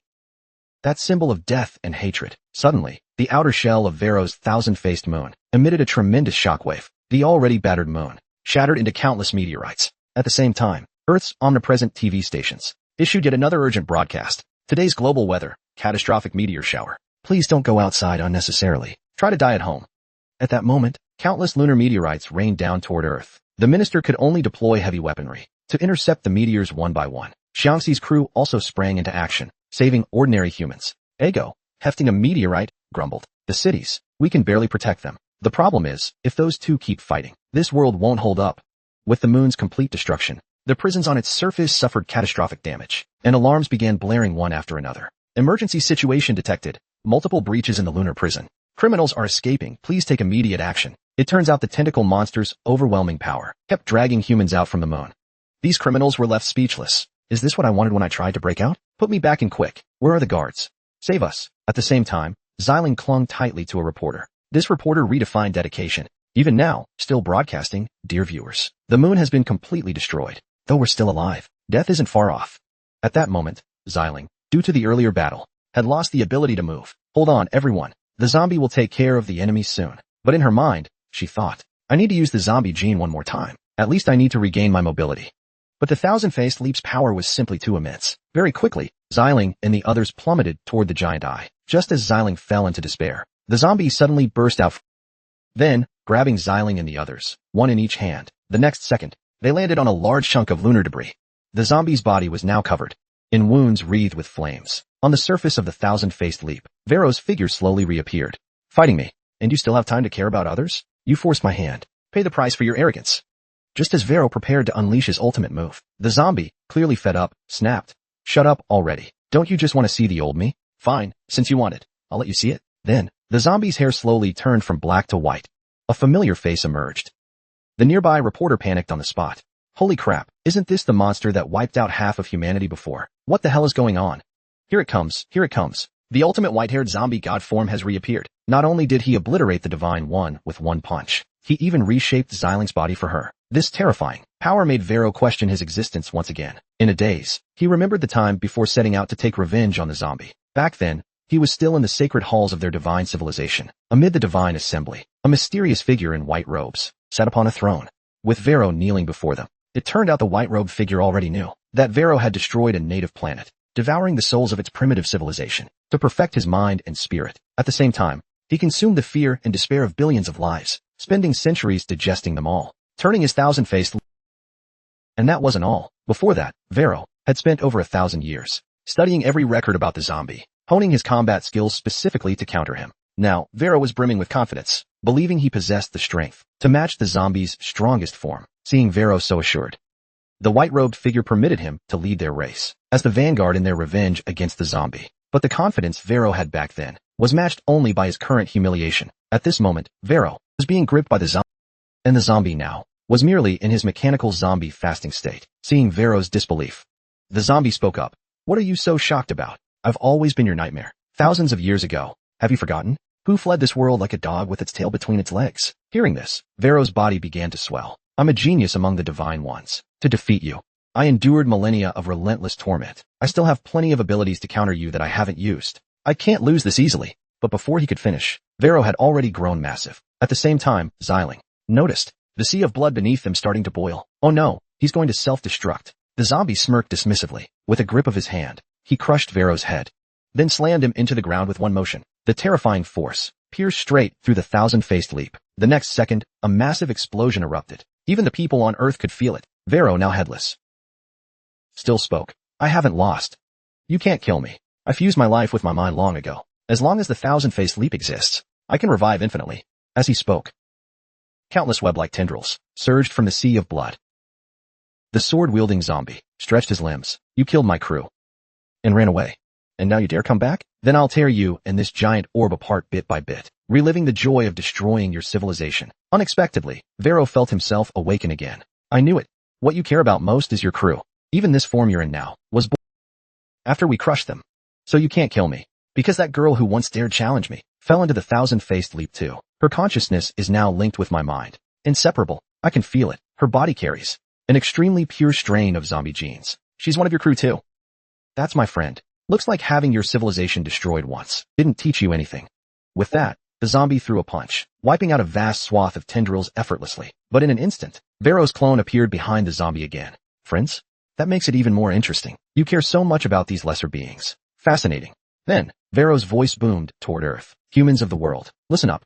The blood-red moon in your sky will crash into your world in 1 minute. Your pitiful civilization, just like this building, will be utterly erased. As the thousand-faced leap drew closer to Earth, humans panicked, running in chaos and despair. Meanwhile, at a secret base, the president of the American Empire scrambled to board a spaceship, desperate to escape. Take me away quick. An elite like me is humanity's future. But the twins held him back tightly. Your Excellency, Queen Elizabeth hasn't boarded yet. Meanwhile, Vero grew increasingly arrogant. Come on, zombie, kill me. Then I'll save that pathetic civilization below. But the moment the thousand-faced moon is destroyed, your friend's consciousness will drown in the despair and fear of billions of imperial souls. Tell me, zombie, you'd sacrifice everything for one little friend? A demon who destroyed our civilization. How could you truly care about humans? The zombie didn't bother replying. In a flash, he vanished from the spot, reappearing in front of the thousand-faced moon the next second, with a swing of his fist. The massive thousand-faced moon was blasted into rubble by a single punch. Vero's clone began to dissipate, but so did the team trapped within the thousand-faced moon. Looking at the zombie before him, the fading Vero sneered mockingly. Zombie, you killed your friend with your own hands. What will you destroy this time for revenge? The zombie's calm demeanor caught Vero off guard. My combat-only destruction form can't do it. How about a different approach? The zombie flashed a wicked grin, then slowly raised his hand to his forehead. Under Vero's shocked gaze, a red crack appeared at the center of the zombie's forehead. Then, the zombie god form, covered in red markings, re-emerged. The zombie thrust out a massive hand, and several glowing orbs slowly materialized. The humans who had vanished along with the thousand-faced moon suddenly reappeared, including Zelin among them. This scene shattered Vero completely. Why? I've never seen this form before. He'd never get an answer to that question. Because this time, he finally vanished for good. Just how terrifying is the zombie in his god form? Not only can he one-shot the Divine One, Vero, with a clap of his hands, he can resurrect the dead, and even effortlessly restore the shattered moon. He can casually pull out something as cool as a brain. But the most unexpected thing is that the zombie turns out to be the ultimate boss of the Divine Ones. Just moments ago, after the battle between the zombie and Vero ended, the global catastrophe was finally quelled. Zelin was brought back to life by the zombie, and even the moon in the sky was humiliated, branded with the zombie's mark. Once again, in front of all humanity, the zombie showcased his terrifying power. A few days later, this time, it didn't cause any ripples. Everyone quickly returned to their normal lives. The 3-week-long global livestream idol competition came to a perfect close. The zombie won an overwhelming victory, becoming a true national idol. At the same time, to celebrate the perfect success of the zombie's idol plan, his crew threw him a grand finale ceremony. They unanimously agreed that humanity had finally accepted their big boss, surely because the zombies' heroic stance fighting for all humanity touched everyone's hearts. Xiao Xiao, munching on cake, said, "If it weren't for Vero, our plan wouldn't have worked out this well." "Thanks, guys." Hearing this, Xiao bolted straight away. "No thanks. Don't talk to me. I need some peace." Just then, the minister walked over with a stack of documents. It was an official letter from by country, sent to the zombie, through diplomatic channels. It turns out by country's prime minister had fled with a bunch of elites, taking all the cash, leaving the nation in chaos. According to the empire's prime minister, not even a dog would live on a planet with the zombie. Meanwhile, Bai's Lena and Empire Queen Elizabeth invited the zombie to the empire to become the new prime minister. Xiao, reading the letter, was speechless. Wasn't the empire always trying to wipe out the zombie? At that moment, President Chang expressed their leader's stance. "If the zombie's interested, I'd step down immediately to let him take over." This series of moves left Agon completely baffled. Wait, humanity's accepted him way too thoroughly this time. Last time, there were riots and protests everywhere. Truth is, the zombies' display of power was just too overwhelming, quashing any thoughts of opposing him. Now, all of humanity had mentally surrendered and won. At that moment, the zombies' crew realized this counted as peaceful coexistence with humans, right? Their big boss's dream had kinda come true, hadn't it? Then the minister asked where the zombie went. Xiao explained. Since Zelin was revived by the zombie this time, she's been having some side effects. Right now, he's trying to treat her. In front of a massive warship, Zelin's figure darted across the ocean's surface, with huge explosions erupting around her. The one attacking was none other than the zombie. Try again. Push your body to the limit in combat, to balance the mental energy of billions now in your consciousness. Suddenly, Zelin stopped, drew her long blade, and put on a zombie mask. With a loud shout, a blood-red eye opened on her mask. Likely meant a single blood-red eye. Several red energy tendrils sprouted behind her, and she charged at the zombie the next second. But he dodged effortlessly, guiding her. Not enough. You need to unlock more of my gene's power to strengthen your body, so it can handle that mental energy. So Zelin fully activated her zombie genes. But the next second, her mask shattered, and veins bulged across her face. The zombie looked at Zelin helplessly, knowing she'd failed again. Sure enough, Zelin started going berserk, wildly attacking the zombie. He grabbed her. Error. Intestine likely meant long blade, since her mental energy had completely spiraled out of control, leaving her mindlessly slashing. So he decided today's treatment was over. He crushed her weapon with one hand, then shifted into his long-eared fourth form, smacking Zelin on the head with a punch. Sometime later, Xiao and the zombie dragging a drenched Zelin back. Today's treatment is done. Moments later, in the infirmary, Xiao dried Zelin's hair, saying sympathetically, "Another failure, huh?" Zelin sighed helplessly. "Same as always. Whenever I fully activate the zombie genes, my body starts breaking down. It can't suppress the mental energy at all." The zombie told everyone, the problem is the pure mental energy of billions that Vero left behind. It fused with Zelin's consciousness during her revival, and they're inseparable now. If she can't reinforce her body to an explosive level, like my zombie strength, she'll blow up eventually, and when she does, she'll turn Earth into a donut in the process. Hearing this, the minister and President Chang bowed 90 degrees to Zelin. "For humanity's safety, please keep trying harder. We're counting on you." Zelin looked utterly defeated. "To strengthen my body, I'm getting pummeled by the zombie every day." Easy for you to say when you're not the one getting hit. Just then, the zombie flipped open his skull. "Since reinforcing your body isn't working, how about trying the Divine Civilization's method of controlling mental energy? I think I've seen their training methods before, but it's been so long I can't quite remember. I'll use my brain to craft a dream world for you, then take you back to that era to learn it." Seeing everyone's baffled faces, the zombie rubbed his bald head and asked, "What's wrong with this idea?" "Of course there's a problem. It's a brain. You can just pull that out like it's nothing." Meanwhile, in the palace of the Divine Civilization, a white-haired woman who'd narrowly escaped appeared, reporting to the white-robed figure before her. Vero sacrificed himself fighting the zombie. His remains are scattered across the solar system now. Prince Kai, the second divine seat, looked at the battle data and scoffed. Some fool read a bit of info and got cocky, thinking he could take on the zombie. He had it coming. Deserved it. Then another figure appeared. Arya, the third divine seat. He's still the same. Whenever he needs to, he just keeps pulling out stronger forms. But the white-haired woman voiced her confusion. From what I've observed recently, I've noticed the zombie genuinely wants peace with humanity now. Is he really still a threat to the world? Prince Kai brushed it off. At this point, he's actually trying to coexist peacefully with human civilization. Zombie, what about us, the ones you betrayed, on the grandest throne in the center? It read, first divine seat, zombie, he's here. The zombie's side story is here. Not only did he take Zelin back to the divine civilization era, he also revealed a previously unknown side of himself. Just moments ago, Zelin, Xiao Xiao, and the others could never have imagined that the zombie would feed his own brain 2 tons of beer just to wake it up.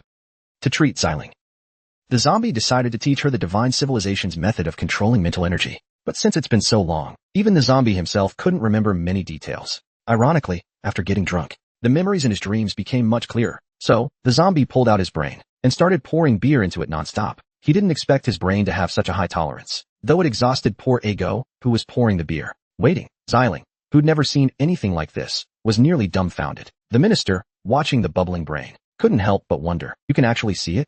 Does the zombie usually dream in widescreen or something? The zombie explained, not quite. I drink milk and do stretching exercises before bed to make sure I don't dream and sleep straight through. Once, I got groggy in my sleep and woke up to find I'd smashed a volcano. Out it came. Hearing this, Xiao Xiao turned to bolt. Xiao Xiao's out of here. This is getting dangerous. Can I still leave now? But the next second, the minister stopped her. Sorry, no can do. We're here to record intel. As more bubbles surged from the brain, the zombie poured his last beer. All right.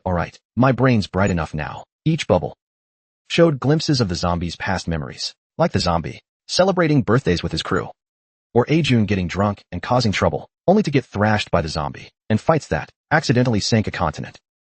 The onlookers grew more alarmed by the second, thinking, did we just stumble onto something we shouldn't have seen? Just then, the zombie shouted excitedly, found it, the memories of the divine civilization era. Back then, where the zombie was, it was a world in apocalyptic chaos. Zombies roamed everywhere, and humans lived in isolated shelters.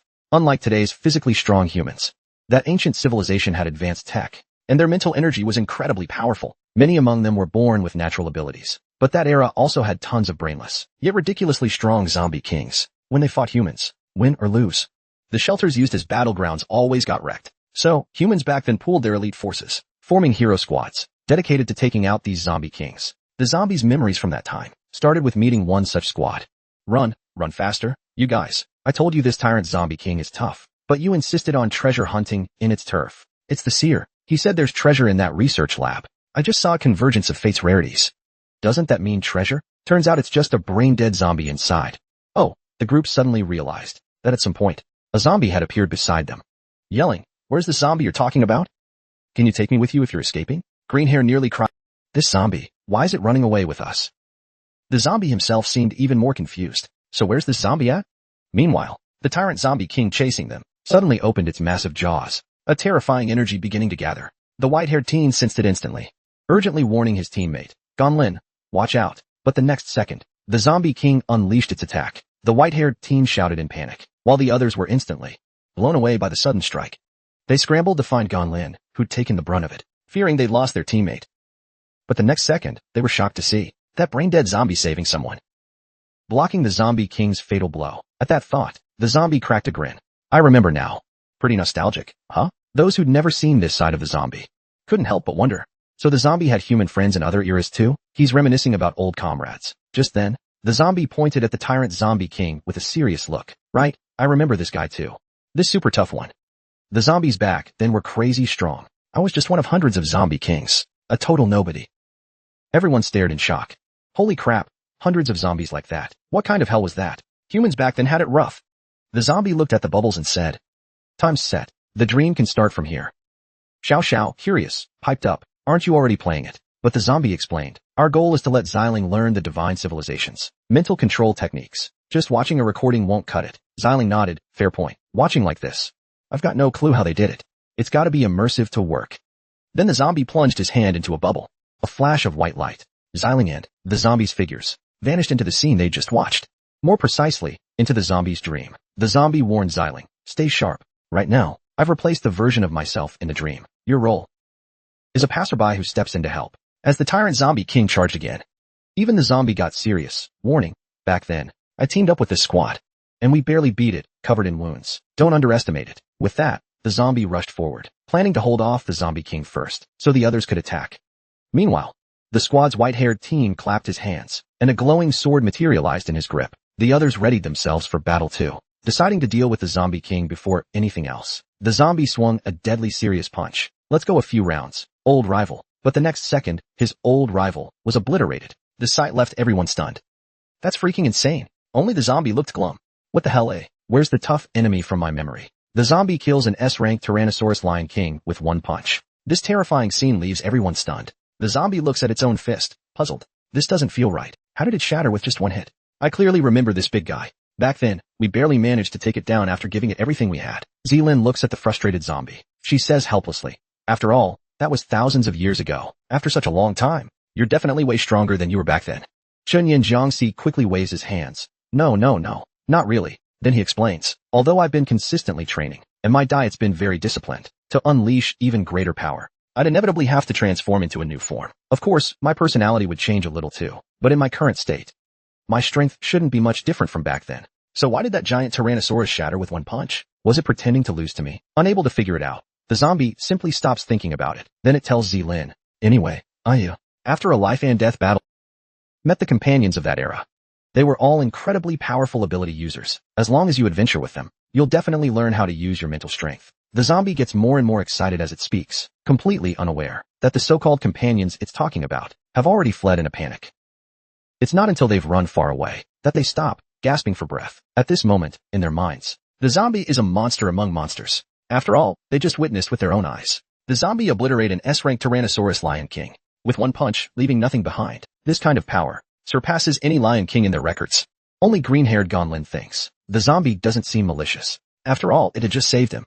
After their desperate escape earlier, the group decides to rest here for the night. They'll continue their mission tomorrow. As for setting up camp, it naturally falls to the white-haired boy.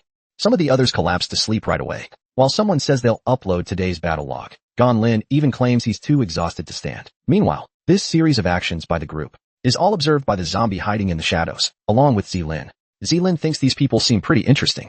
The zombie, however, starts to worry, because it hasn't had the chance to fight alongside them. It failed to join their team smoothly. But fortunately, their next mission is to rescue Fortress Number 9 nearby and take down the blazing Lion King that's destroyed 3 cities. As long as it joins them there and shares that combat experience, it'll be fine. Zelin hurriedly reminds the zombie to take it easy. Don't scare them off again. Suddenly, the glasses-wearing guy among them notices something. The zombie. It remembers this guy's scouting ability as the Eye Prophet. It's incredibly powerful. Just as it thinks it's been spotted, the Eye Prophet suddenly notices flames starting to appear around them. It turns out to be the blazing Lion King. But at this moment, the group has no stamina left. A one-eyed monster slowly emerges from the darkness. Then its entire body erupts in scorching flames. The next second, a fireball shoots toward the group. At this point, they have no choice but to fight. The pink-haired girl charges first, swinging her light sword relentlessly at the blazing Lion King. The Lion King didn't expect that they could actually block its attack. It can't help but see them in a new light. Immediately after, countless attacks rain down on the Lion King again. The white-haired boy hides within this barrage of attacks, preparing for a close-range sneak attack. Though he isn't noticed, this storm of attacks doesn't even scratch the Lion King. The Lion King smirks. TCH, you're too weak. Then it begins to unleash even greater energy. It's about to finish them off. At this moment, the group can only pin their hopes entirely on the white-haired boy, because all the earlier attacks were just a cover. The real killing blow has been prepared. The white-haired boy channels all his strength into this one strike, smashing it down hard on the Lion King. But the result still fails to defeat it. With this level of strength, you dare come challenge me? Then it begins gathering energy. A massive fireball slowly forms above its head. Just as the group falls into despair, the zombie suddenly appears in front of the Lion King. This should be the perfect time to step in. Then it lightly taps the Lion King's abdomen, thinking, this time, I need to control my strength. Nothing too flashy. Then it turns to the group to show its kindness and friendliness. The zombie says to them, this blazing Lion King is incredibly powerful. Please let me fight alongside you. Completely unaware that the Lion King is starting to crack apart. The next second, boom, it explodes. It seems the group is now utterly dumbfounded. The next second, they all drop to their knees, begging for mercy. Zombie boss, spare us. The sturdy zombie is on the verge of tears. I just wanted to be your companion. It turns out that right after the zombie defeated the blazing Lion King, the team continued their mission to hunt down Lion Kings. Only this time, they were facing a fanged Lion King, a massive wild boar. Although the team's coordination was pretty good, they quickly managed to wound the fanged Lion King. However, just as they finished unleashing a wave of attacks, the Lion King launched an even fiercer counterattack. It looked like it was about to charge right at them. Fortunately, Zelin had successfully joined their team. After activating her zombie genes, she unhesitatingly stepped in front of everyone. Facing an ancient beast of Lion King caliber, she actually planned to take it on head-on. After a massive collision, Zelin actually managed to hold it back, though she was still forcefully pushed back. Such terrifying brute strength, worthy of a Lion King from ancient times. It felt like none of them were weaker than the zombie's own companions. Meanwhile, the others seized the opportunity to catch their breath. The white-haired guy and the pink-haired girl, the team's strongest fighters, after adjusting themselves, combined their powers for their strongest attack. They directly shattered the Lion King's head. And so, with perfect teamwork, they successfully completed this hunting mission. The group could finally relax. The pink-haired girl, all smiles, patted Zelin on the shoulder, saying, "You can actually take on a Lion King head-on. Letting you join the team was absolutely the right call." Then, getting up close and gossipy, "With such incredible power, why haven't we ever heard of you before? It's so weird." Zelin could only nervously laugh. Maybe it's just kinda obscure." Suddenly, the glasses-wearing prophet hurriedly warned everyone, "Watch out on the right." And there it was. Another identical fanged Lion King came charging in, with its keen sense of smell. It quickly pinpointed the team's location. It was a twin Lion King. No wonder the hero team sent to hunt it before all lost contact. But the earlier battle had already drained too much of their energy. If they fought this one too, they might all be in grave danger. At that moment, the white-haired boy stepped forward, deciding to let the others escape first, while he used his speed to hold off the Lion King. But he didn't notice the zombie had already appeared behind him. Then, with one hand, it blocked the Lion King, and effortlessly threw a punch. The others, seeing this, hurriedly tried to warn the white-haired boy, "Sorry to interrupt, but take a look."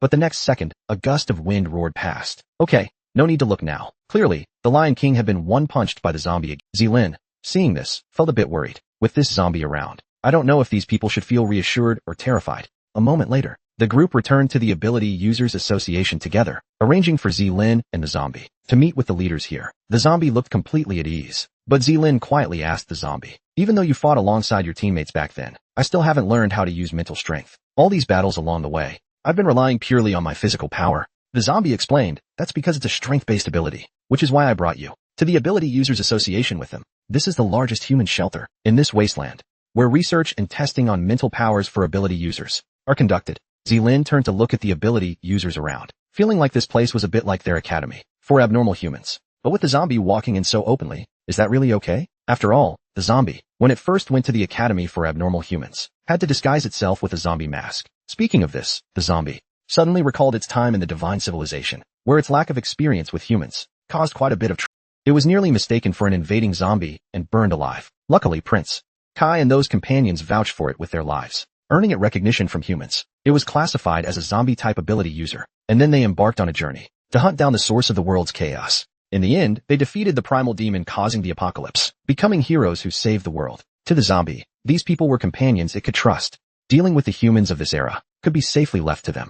But the next second, the zombie was locked up. It turned out that because the zombie's displayed strength was too terrifying, they had to report all its details accurately. During this time, they could only lock it up temporarily. Only Green Hair kept apologizing profusely nearby. Zelin was speechless. It seems the zombie's one-hit kill on the Lion King not only failed to build any camaraderie, its exaggerated performance scared everyone instead. The zombie itself was pretty frustrated too. Who knew those Lion Kings, for some reason, would shatter with one touch? It felt like this was a waste, so it decided to start over, create a new memory, and try learning again. Next time, it would start from meeting Prince Kai and the others. Then it clapped its hands, opened its eyes again, only to find itself still in the same spot. It shouted, "Wake up," loudly. But regrettably, they still hadn't left the dream. The posture must have been wrong. So the zombie switched poses and tried again. Still, it had no effect. It could only awkwardly say to Zelin, "There's a slight problem. I can't seem to wake up." Zelin finally reacted, "Holy crap, we're stuck thousands of years in the past. This isn't a small problem." At the same time, in the real world, Commander Gu and Xiao Xiao were staring at the zombie's brain, discussing, ever since the zombie started dreaming, those two just vanished. Is this normal? Xiao Xiao thought.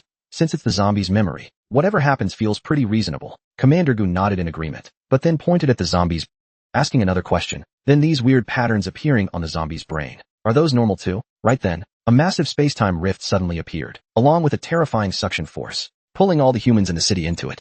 Commander He and Xiao Xiao, being the closest, were utterly shocked. "Oh my god, we're getting sucked in too. Is this normal too? Help?"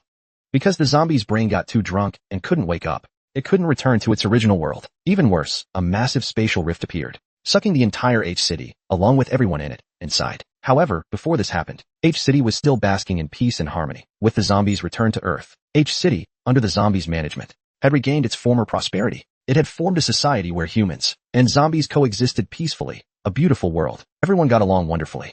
Complete harmony between humans and zombies was within reach. Suddenly, a massive spatial rift appeared in H-City. The next second, the entire H-City was uprooted, reappearing in the ancient era. The surroundings were filled with all sorts of ancient giant beasts. The people within the city, however, didn't notice a thing. They only felt a blinding flash of light. Then all signals cut off. Afterward, a few reporters found the road leading into H-City and discovered a massive tunnel had appeared. Right then, a group of ferocious-looking zombies suddenly burst out, and they started attacking humans. Just then, Agon appeared in the nick of time, because the zombie had told him that he must ensure every human's safety. Then, astonishingly, he lifted an entire highway, smashing it down hard onto the group of zombies. This violent scene truly left everyone dumbfounded. After dealing with the wild zombies through crowdfunding, Agon also conveniently sealed off H-City's entrance to the outside world. The entire city was now barricaded by, and as for the flying beasts in the sky, they were handled by Gatling Xiao Xiao, but he couldn't figure out what was going on. Why, after that rift opened, so many hostile zombies suddenly appeared around them. Agon explained, it's probably because the zombies' brain drank too much, and the entire H-City was sucked into the world of the zombies' memories. In the real world, where H-City once stood, there was now just a giant crater. Agon also warned everyone, the zombies' dream world is no different from reality. If you die here, you die for real. Xiao Xiao immediately became cautious, urging Agon to wake the zombie up quickly. But finding the zombie in this world was like searching for a needle in a haystack. Just then, Commander delivered another piece of bad news. He recalled the zombie mentioning the Divine Civilization, a civilization built atop the ruins of an apocalyptic wasteland. But because of H-City's sudden appearance, the surrounding zombies were all stirred up. A terrifying zombie horde was now charging toward them. All they could do now was warn everyone to prepare. Because the battle had begun, the terrifying fight finally made the people of H-City realize the gravity of their situation. Hilariously, these H-City zombies were actually afraid of being eaten by the ancient wild zombies. Having become nearly indistinguishable from humans, they could only discuss. The commander thought, we're all zombies here. Can't we just talk it out?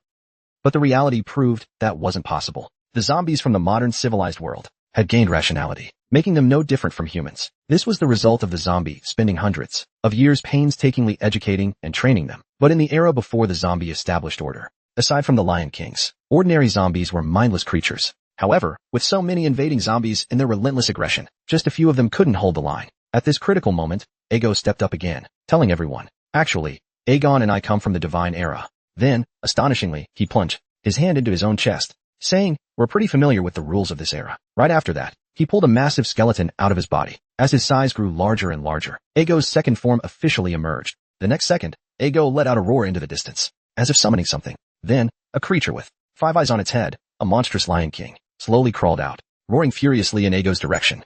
Agon explained, just as we expected, behind such a massive zombie horde, there's definitely a Lion King acting as their lord, driving them forward. As long as Agon takes down that Lion King in a one-on-one fight, he'll become the new master controlling this horde of zombies. Xiao Xiao, however, was a bit worried. Is Agon going to be okay on his own? I heard from the zombie that the Lion Kings of this era are incredibly powerful. At that moment, another figure emerged from within Agon's body. Don't worry, it's just taking down a Lion King. Back when I worked at the Ability Users Association, I did this kind of job all the time. Meanwhile, the zombie was anxiously scratching its head. Humans really are terrifying. What if they attack me for what I say or do? Maybe I should just blow up this whole world instead. But if I still can't wake up after that, it'd be even worse. Just as it finished speaking, someone appeared, commanding, uniformed woman radiating authority. I'm Greta from security, here to oversee your inspection and review. The zombie, however, suddenly got excited. It's Agon from this era. Great, one of my own.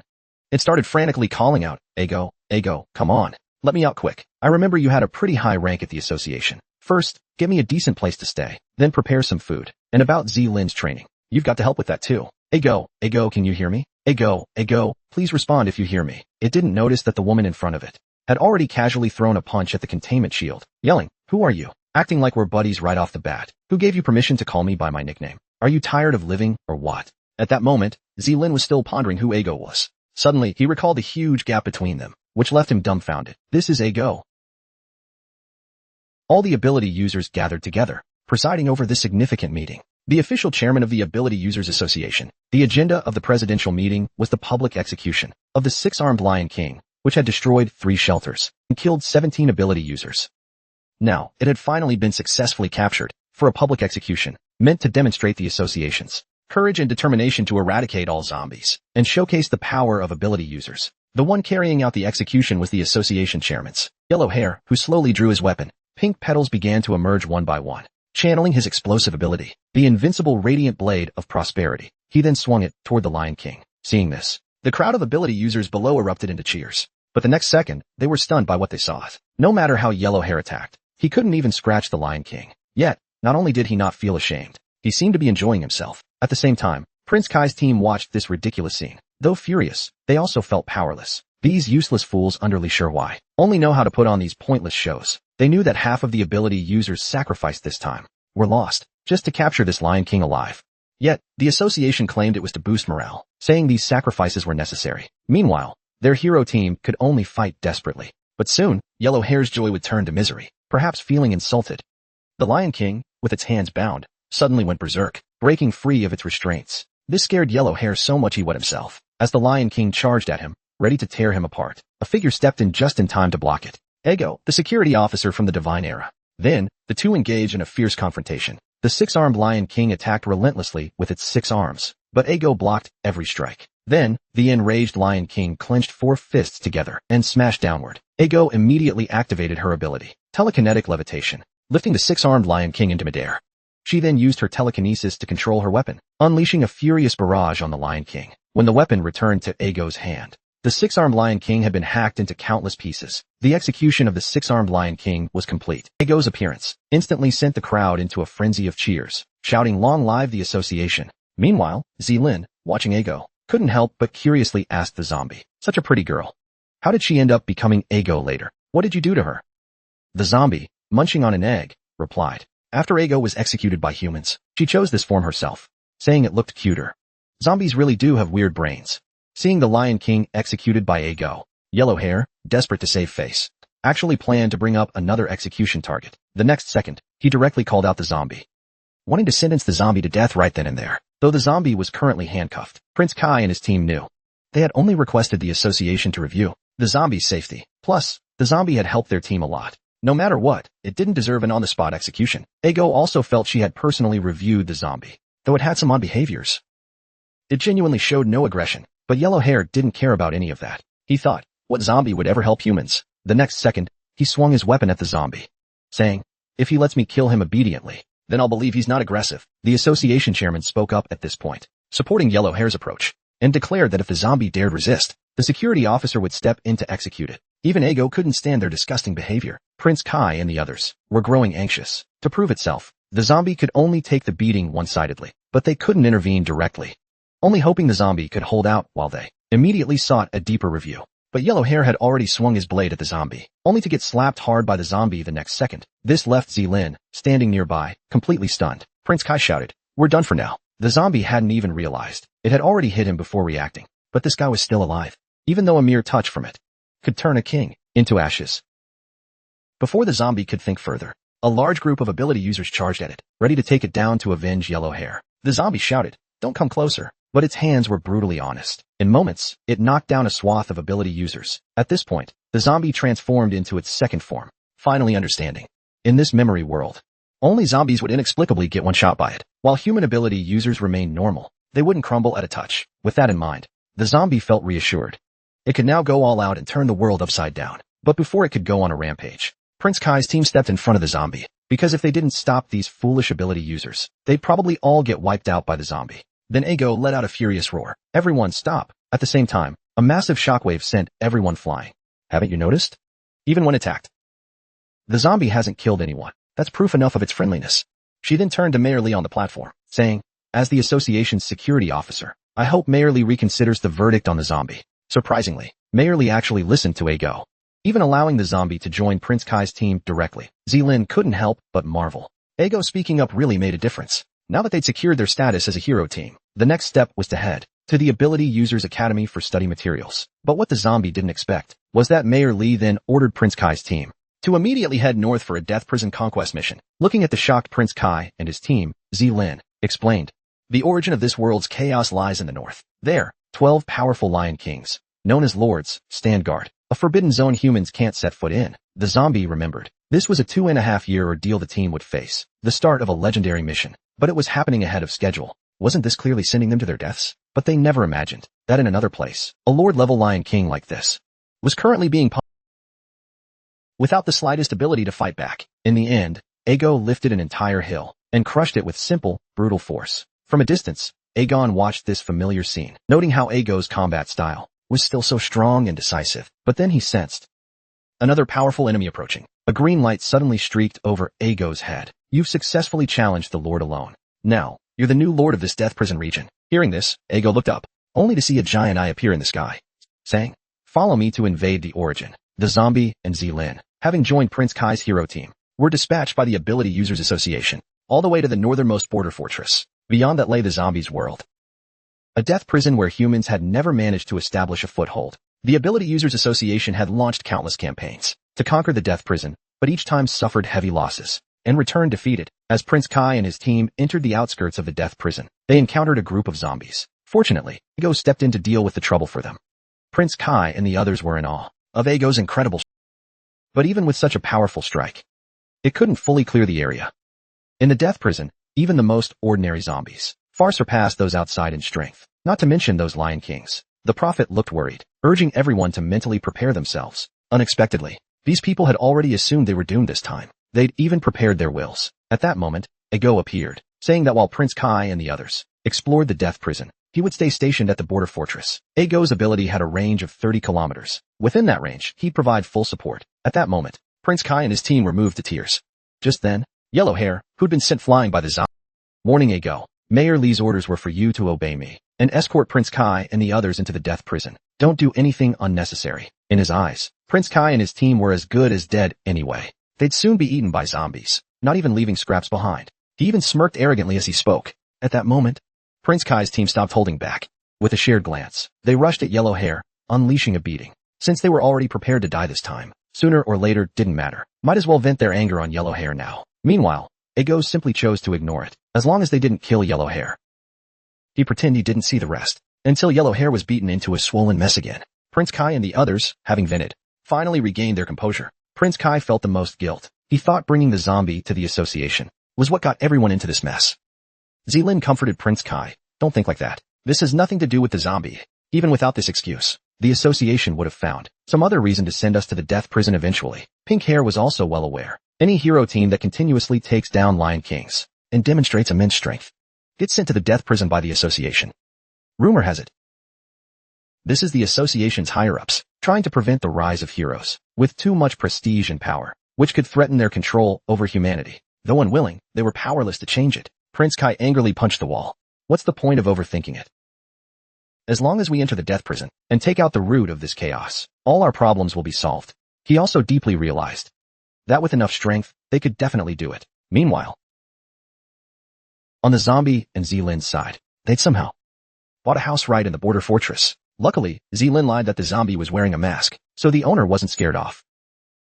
But the next second, the owner blurted out a curse. The zombie had literally picked up the house and walked off with it. It then carried the house to a spot near the commercial district and placed it on top of a hot spring shop. Zelin followed closely behind, but was curious. Why does the zombie look like it's settling down here? The zombie explained, for a big mission like this, need to gather intel, stock up on supplies, and set up a base. All that prep takes a long time. Back then, we spent nearly 3 months doing side quests in this border fortress. Before officially setting out, we did practically everything. Every day was exhausting. To me, it was a time of both pain and joy, like a workhorse's life. Then it pulled out a few books and dragged Zelin over. These are some ability textbooks we got from the association, I think. Zelin needs a comfy environment to study properly right now. Zelin suddenly realized, since we've been stuck in this world so long, I almost forgot what I came here to do. Hearing this, the zombie comforted Zelin. "Don't worry, I've been chugging Red Bull and coffee every day lately, so I should wake up soon." With that, it got up to go buy groceries. But the moment it landed, the zombie frowned, and the next second, it shifted forms, dodging Prince Kai's sneak attack with a quick step back, facing Prince Kai's relentless assault. The zombie looked completely at ease. Even when Prince Kai unleashed his full strength, the zombie, hands in its pockets, didn't even need to strike back. It effortlessly dodged every attack. Finally, Prince Kai said with a serious expression, "I attacked with my fastest speed, and I still couldn't even scratch you. So, I have a request."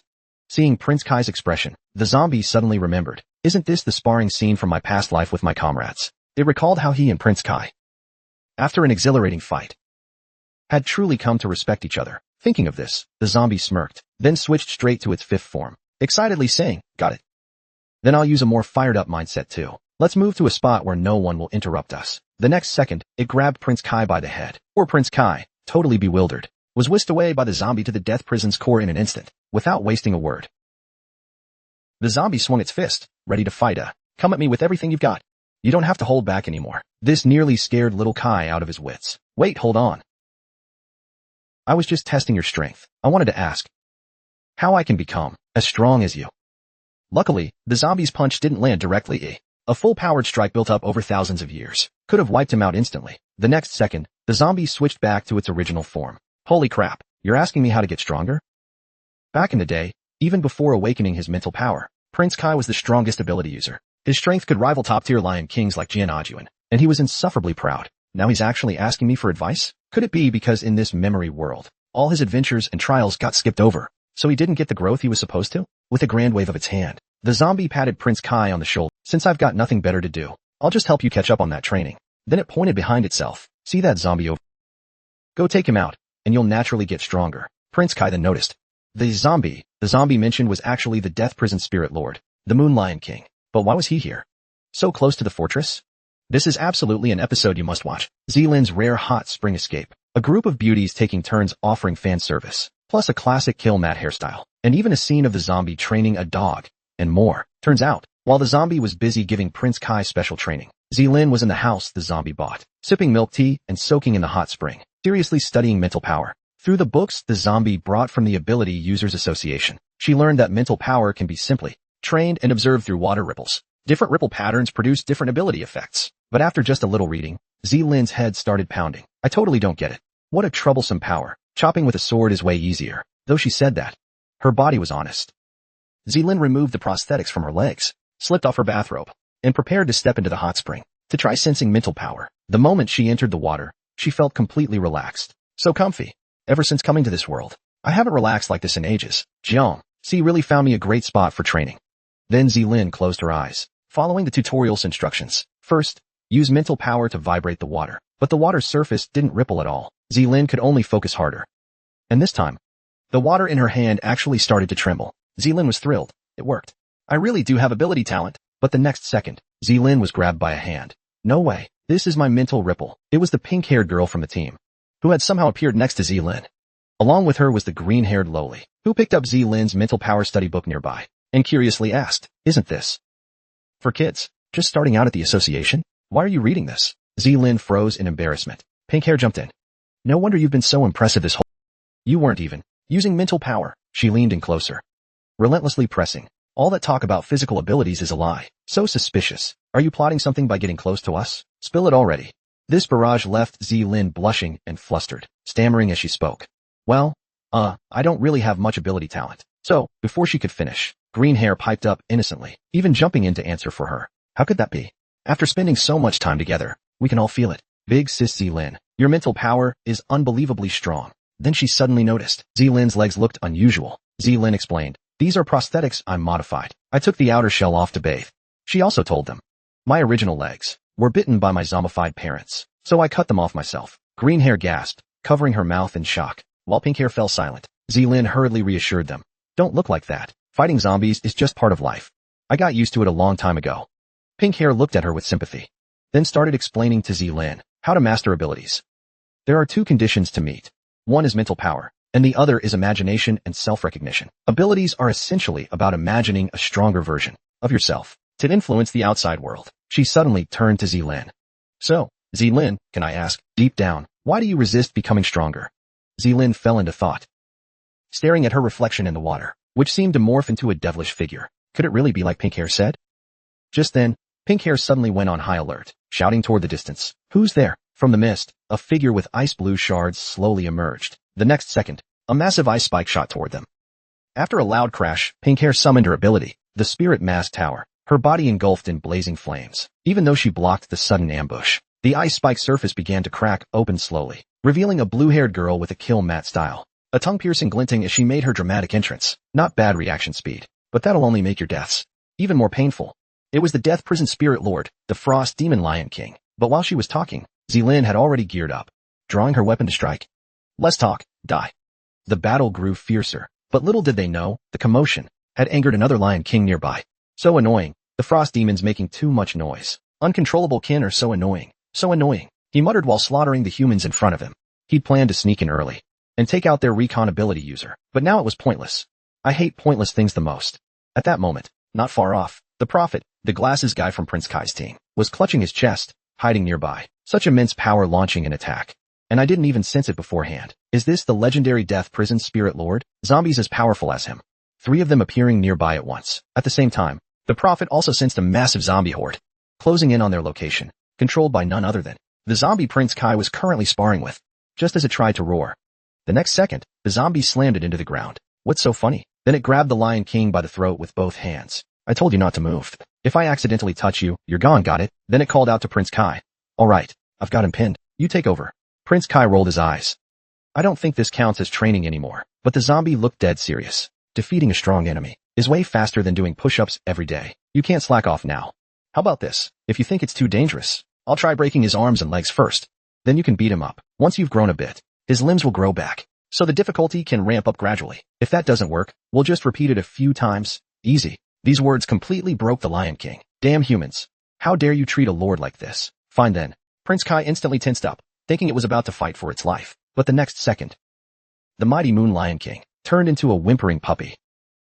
Please don't hit me. I'll spill everything. Just make it quick, okay? Holy crap. This left the zombie and Prince Kai dumbfounded. What's he doing? Rolling over like a puppy? Dogs do that too. But he looks like a big tough guy. The more they thought about it, the more grossed out they got. And then, this dog Lion King spilled the entire plan. Turns out the Origin had ordered all the lords to gather and launch a Dudong attack on humanity. Prince Kai was shocked. All the lords. That's an unprecedented, massive zombie tide. The zombie racked its brain, finally remembering. The zombie tide siege. Yeah, that did happen. But I remember. It wasn't supposed to happen for years. Aren't these lords supposed to guard the death prison? But the dog's next words shocked them again. The Origin said, a consciousness that shouldn't exist has descended into this world, ordering us to attack at all costs. To find something called the zombie. Hearing this, the zombie was dumbfounded. They're after me? The zombie accidentally killed the Blade Lion King, who was dueling Agon, and at the same time, unintentionally blasted a massive hole in the city fortress. So, moments later, everyone here launched a rescue operation. They had to act before the zombie horde noticed this breach, quickly evacuating the wounded. However, Prince Kai ignored the rescue team's warnings, digging frantically on his own. After digging for a long time, a smile finally broke through his frantic expression. Great. You're okay after all. It turned out he'd dug up one of his teammates, Farais, the Prophet. Luckily, the Prophet had dodged the chaos at the last moment, barely surviving. He then asked Prince Kai how things were going here, but Prince Kai hesitated, stammering, unable to speak for a while. The Prophet, annoyed, snapped, Stop playing dumb. Prince Kai finally mumbled. Well, we're fine. It's just, you know. It's just that the zombie accidentally wrecked the fortress in the fight. This loss will probably get pinned on our team by the association. Since you're not dead, hurry up and help me figure something out. Hearing this, the Prophet finally understood and quickly shouted to the rescue crew. Hey, rescue team, I need some help over here. Help me bury myself back in. Prince Kai hurriedly stepped in to apologize. Meanwhile, the zombie stared at the fortress he'd demolished, looking sheepish. Agon, on the other hand, was already losing it, tying rebar around his neck. He ranted. It's over. Humanity's most important border fortress is done for. Hurrah! I fought so hard, and in the end, I couldn't protect anything. Might as well strangle myself. Haha. The zombie. It's only half destroyed, right? Maybe we can still patch it up or something. Just then, a massive ice pillar appeared in the distance. The zombie realized there was still a fight ongoing, and it seemed to be in the direction where Zelin was. The move looked oddly familiar. Then it hit him. That icy mist effect belonged to that super annoying Frostbite Lion King. Back in the day, their team had tangled with that guy for ages. It looked like Zelin was in trouble again. Just as the zombie was about to rush off for reinforcements, he noticed Agon had just burned out his strength. Out of commission. The Prophet Four Eyes was critically injured, teetering on the edge of death at any moment. Prince Kai had been beating up the Moon Lion King all night, and was now exhausted, since everyone was banged up. The zombie decided he'd better go check it out himself. After all, that was the kind of enemy Zelin was worst at handling. But the next second, the others hurriedly stopped him. No need for you to step in. Agon said, I'll send people to reinforce the ice mist area right now. Four Eyes added, I trust Elia and Gonlen. They can handle it themselves. The zombie asked skeptically, you sure there's no problem? The three quickly replied, no problem. They didn't want the remaining part of the fortress to get wrecked by the zombie too. Meanwhile, over where Zelin was, countless buildings were frozen into ice blocks. Elia and Gonlin ran, shouting, "We're gonna die? We're gonna die." Zelin chased after them, yelling, "Wait, aren't you two supposed to be elite Lion King hunters? Why are you so good at running away?" They explained, "We were halfway through soaking in the hot spring. We're drenched right now. Fighting like this is a huge disadvantage, and this cloak isn't warm at all. We're practically freezing to death. How are we supposed to fight?" Just then, Elia stopped short. "Warning everyone, the enemy's caught up. And it's right beneath us." Before they could move, the Ice Snow Lion King emerged from below. A massive ice spike launched Zelin into the air. Fortunately, Zelin reacted quickly, blocking it with her sword, and thwarting the Lion King's sneak attack. The Ice Snow Queen, unfazed, flickered behind Zelin. "You're clearly human. But there's a familiar, comforting scent on you. Could you be connected to the special entity the Origin is searching for? Let me take your head back." For a thorough interrogation, Zelin wasn't about to sit still. She swung her sword back at the Lion King. The Lion King leaned back, effortlessly dodging. A massive energy ball streaked toward her. "You want to hurt Big Sis Zelin?" It was Gonlin, wielding her staff as a mage. But the Ice Snow Lion King easily deflected it. Commendable courage. "Little one, guess I'll deal with you first." "Deal with us first." Suddenly, Elia appeared in front of the Lion King, her flame-covered fist fully charged and ready. This long-charge fiery punch slammed into the Lion King, but Elia still looked. She snorted, "TCH, that didn't even feel satisfying. It can't hit a Lord-level guy like him, man." So frustrating. Turns out, she'd only shattered one of the Lion King's clones, but at least it gave them a chance to catch their breath. Elia warned Zelin, "Be careful, that guy's still lurking nearby." Gonlin noticed the ice was sharper than steel. The Lion King could freely move through it, breaking through with force. Charging attacks took too long. They couldn't land a hit on the Lion King. Elia also realized it. Even if they managed to melt the ice with effort, the Lion King would just freeze it again instantly. If this kept up, they'd eventually freeze to death. What do we do? Oh, and finally, wishing everyone a happy new year. Good luck in the year of the snake. Zelin Gonling. Arya is caught in a fierce battle. At this moment, the three of them are surrounded by icy mist, but Zelin can still hear sounds from afar. Sounds of others fighting. He believes the zombies and others will soon come to their aid, but Gonling doesn't seem to care. To him, even if the zombies arrive, it won't make a difference. After all, their enemy is one who died under the Spirit Lord. Their bodies harbor corpse nests, fragments of the Source's power, a supreme existence capable of commanding other zombies. So Gonling feels that no matter how strong the zombies are, they can't stand against the Lord. This is an absolute crushing defeat in terms of power. However, only Ziying, who truly knows the zombie's strength, understands clearly, though he isn't sure about Ganling's talk of an overwhelming power gap. It definitely. Enemies like this who only dodge and hide probably couldn't even withstand a single punch from a zombie. At that moment, a dark shadow suddenly appears beneath their feet. Arya hurriedly warns Gonling to be careful, but as a mage, Gonling doesn't even have time to react. The next second, he's sent flying by a massive ice pillar, then grabbed into the air by the Lion King. "Ha ha ha, this useless little run is mine. Make sure to come collect his body." As soon as the words fall, Zelin springs into action. With a few slashes, he cuts the Lion King's ice pillar into pieces. Facing Ziling's attack, the Lion King grows even more excited. "Ha ha ha, yes, yes, come save this useless little guy." But in the next second, Arya appears behind him, grabbing the Lion King's head. "Shut up. He's not some useless runt." Then flames burst from her hands, blasting the Lion King's head in an explosive kill. Immediately after, a massive fiery vortex appears. "He's my most important partner. Get your filthy hands off him." As Zelin lands, she urgently shouts, checking on Gonling and Arya's condition. Arya slowly emerges, holding Gonling. Only then does Zelin feel relieved. Gonling is almost in tears, saying, "I am fine." But Arya, Zelin then notices Arya's abdomen. An ice spike has pierced through. She rushes over to check on her. "Can you hold on? We need to find help fast. Didn't we just have him?" Arya, clutch. Maybe the moment Zelin attacked the Lion King, he had already escaped. Gonling, by now, is sobbing like a child. "I am sorry. It's all because I'm so useless. If I'd been more careful just now." "Arya, I'm so sorry." Arya gently wipes away Ganling's tears. "Idiot, how could this be your fault? The way he appeared. None of us could have avoided it completely. And he grabbed me. Wouldn't you have risked your life to save me too? I just did what you would have done." "Stop blaming yourself." But Gonling cries even harder. Suddenly, Zelin sharply looks up. Countless shards of ice begin to gather in the air. "What a shame. Even that didn't kill you. Guess I'm not great at one-hit kills with brute force." Then the Ice Lion King emerges, shouting with a twisted glee, "Good thing I went through the trouble of turning all the groundwater in this city into blocks of ice. This move's a nice gift for you, right? Haha." Then a wall of ice begins to form. Moments later, it completely encases Zelin and the others. In this magnificent cage, I'll savor your suffering slowly. Just thinking about it gets me so excited. Haha, bring it on. Feel the despair in the next second. The ice transforms into countless spears, all hurtling towards Zelin and the others. Seeing this, Zelin instantly shifts into zombie form. After instructing Ganling to take care of Arya, he dashes forward in a flash, slicing the incoming ice spears into fragments. Just as he's about to reach the Lion King, several even larger ice pillars. What an interesting power. You really do carry the source, the thing the master is searching for. Then your head is mine. This forces Zelin back to the ground.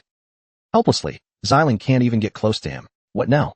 Forcefully activate zombie form 2 foot, and break through with one powerful strike. But if I do that, after that strike, I'll lose all ability to move. Damn it. Then he shouts to Ganling and Arya, you two, find a place to hide. For now, we just need to hold out until the zombies come to help. Hearing this, Arya pauses slightly. You really trust those zombies, huh? Having someone worth entrusting your life to must be nice. As she speaks, she pulls the ice spike from her body and uses the flames in her hand to forcibly seal the wound. Actually, I believe in Prince Kai too. The prophet will come to save us. But that's exactly why. I won't hide and wait for their rescue. I'll fight with all I've got and seize the chance for victory. That's the me they can put their faith in too. The next second, a massive flame shoots into the sky, blasting a huge hole in the frozen cage. Trust isn't a one-sided dependence, is it? At those words, Zelin suddenly freezes. The mask on his face begins to fade. Since when did I become so reliant on the zombies? At the same time, his mind floods with countless memories of being with the zombies. Is this really still me? Zelin is awakened by Arya's words. Those memories he deliberately buried come rushing back to him. Back then, Zelin had just lost both legs, lying in a hospital bed. People around him whispering about him. You see, Zelin back then had been bitten by his zombified parents and used a kitchen knife to slowly cut off his bitten legs, then crawled all the way to the Academy's rescue point. Standing before him now was Dr. Jimming, only 18 at the time. Gotta say, young Dr. Jimming was pretty handsome. Hey kid. Yeah, you want to try out the mechanical legs I just developed?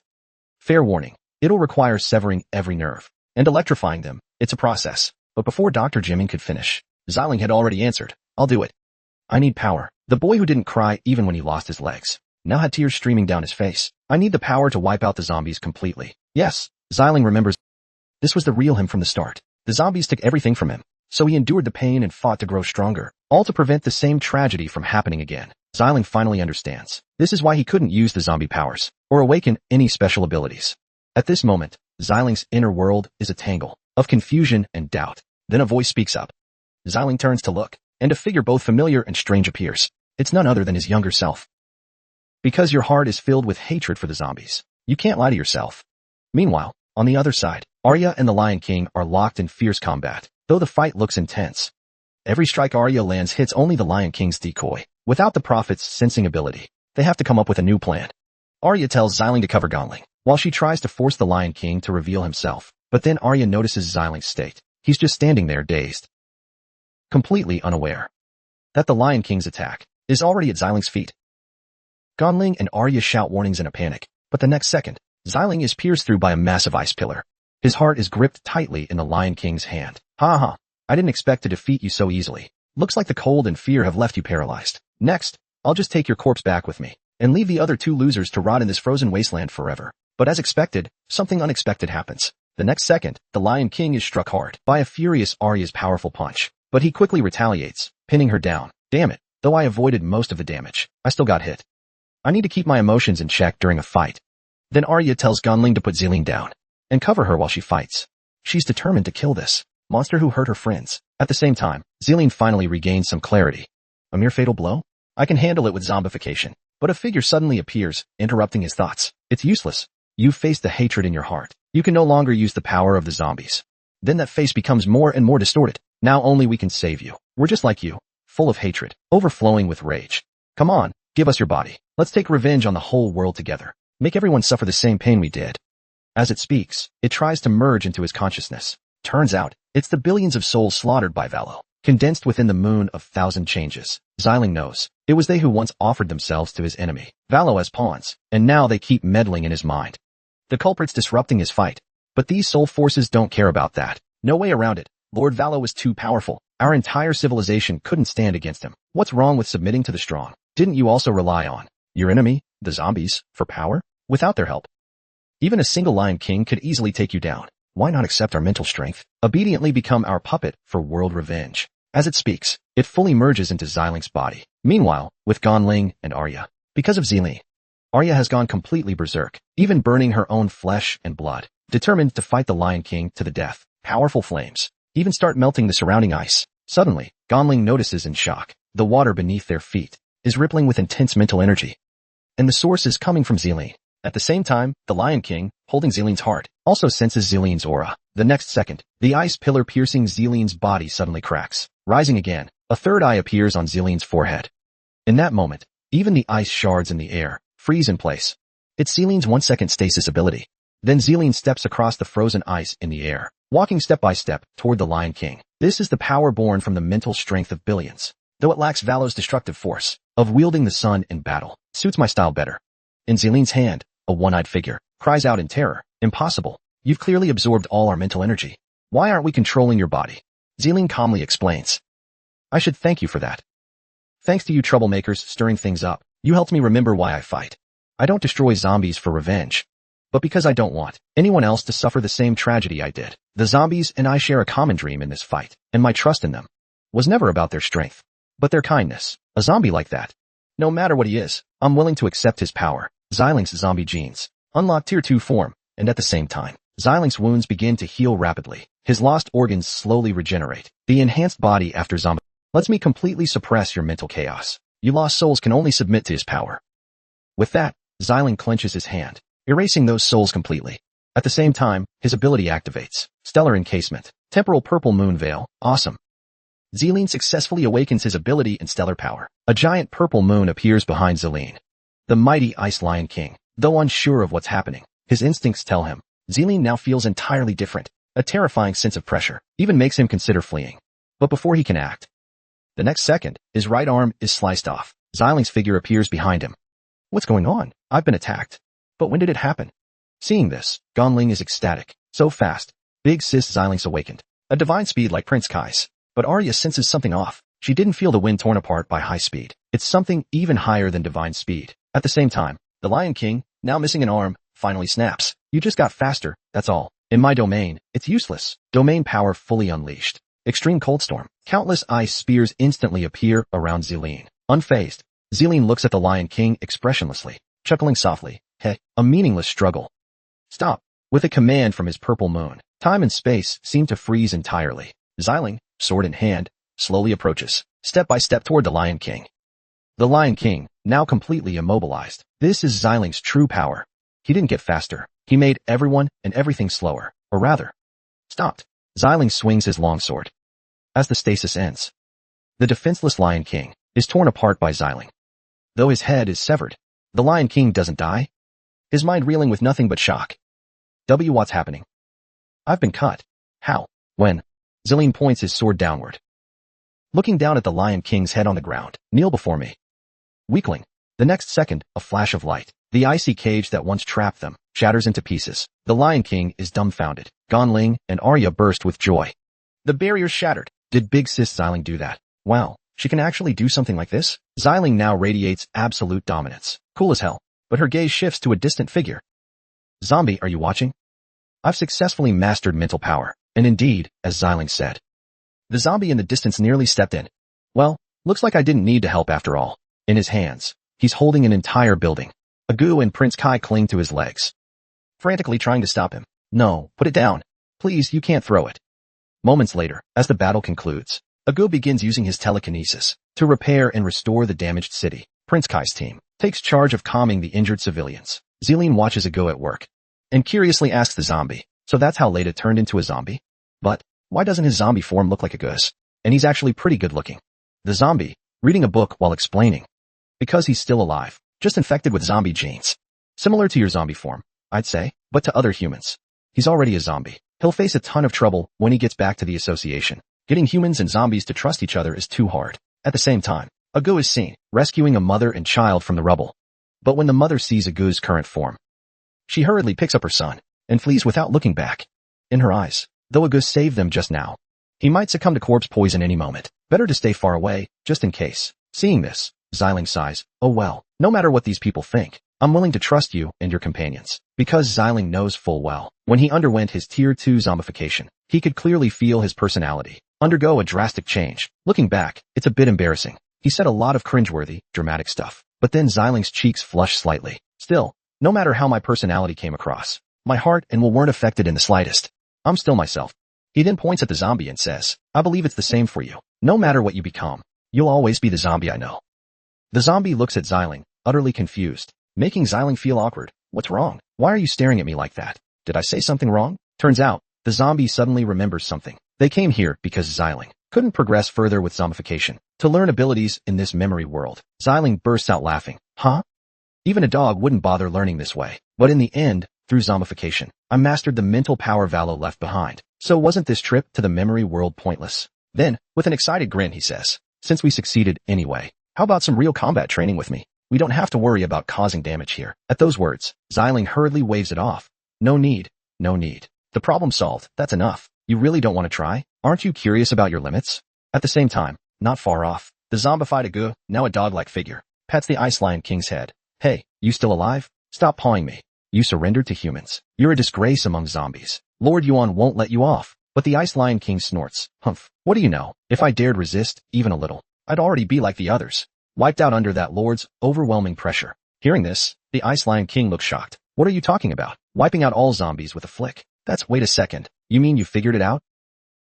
Though he's in a form we've never seen, that zombie mingling with humans is undoubtedly the origin of all zombies. Our supreme ruler, the Ice Lion King, is speechless. So the Lord sent us here just to get beaten up by him? That's it. Don't ask. The Lord has his deep reasons. At the same time, the zombie, flirting with Zelin, suddenly stops. Since there's nothing left to do, let's head back. This time, I'll definitely fall asleep. He also tells Zelin not to worry about Arya and the others. According to the zombies' memories, after this border fortress defense battle, they launched a counterattack together, pushing through the death prison and successfully defeating the World Dynasty's source. But later, the zombie says he doesn't want to. Then, the zombie starts scratching his head nonstop. Wait, why did I not want to recall what happened after? I can't seem to remember that part. We defeated the source, but the source couldn't be destroyed. Then what did I do? My head's so itchy, like I'm growing a brain. Zelin looks at him with concern. The zombie seems increasingly pained. I remember now. It was me who devoured the source completely, sealing it in my memories with my will. As long as I don't recall it, it can never be reborn. But now, its seal is starting to break.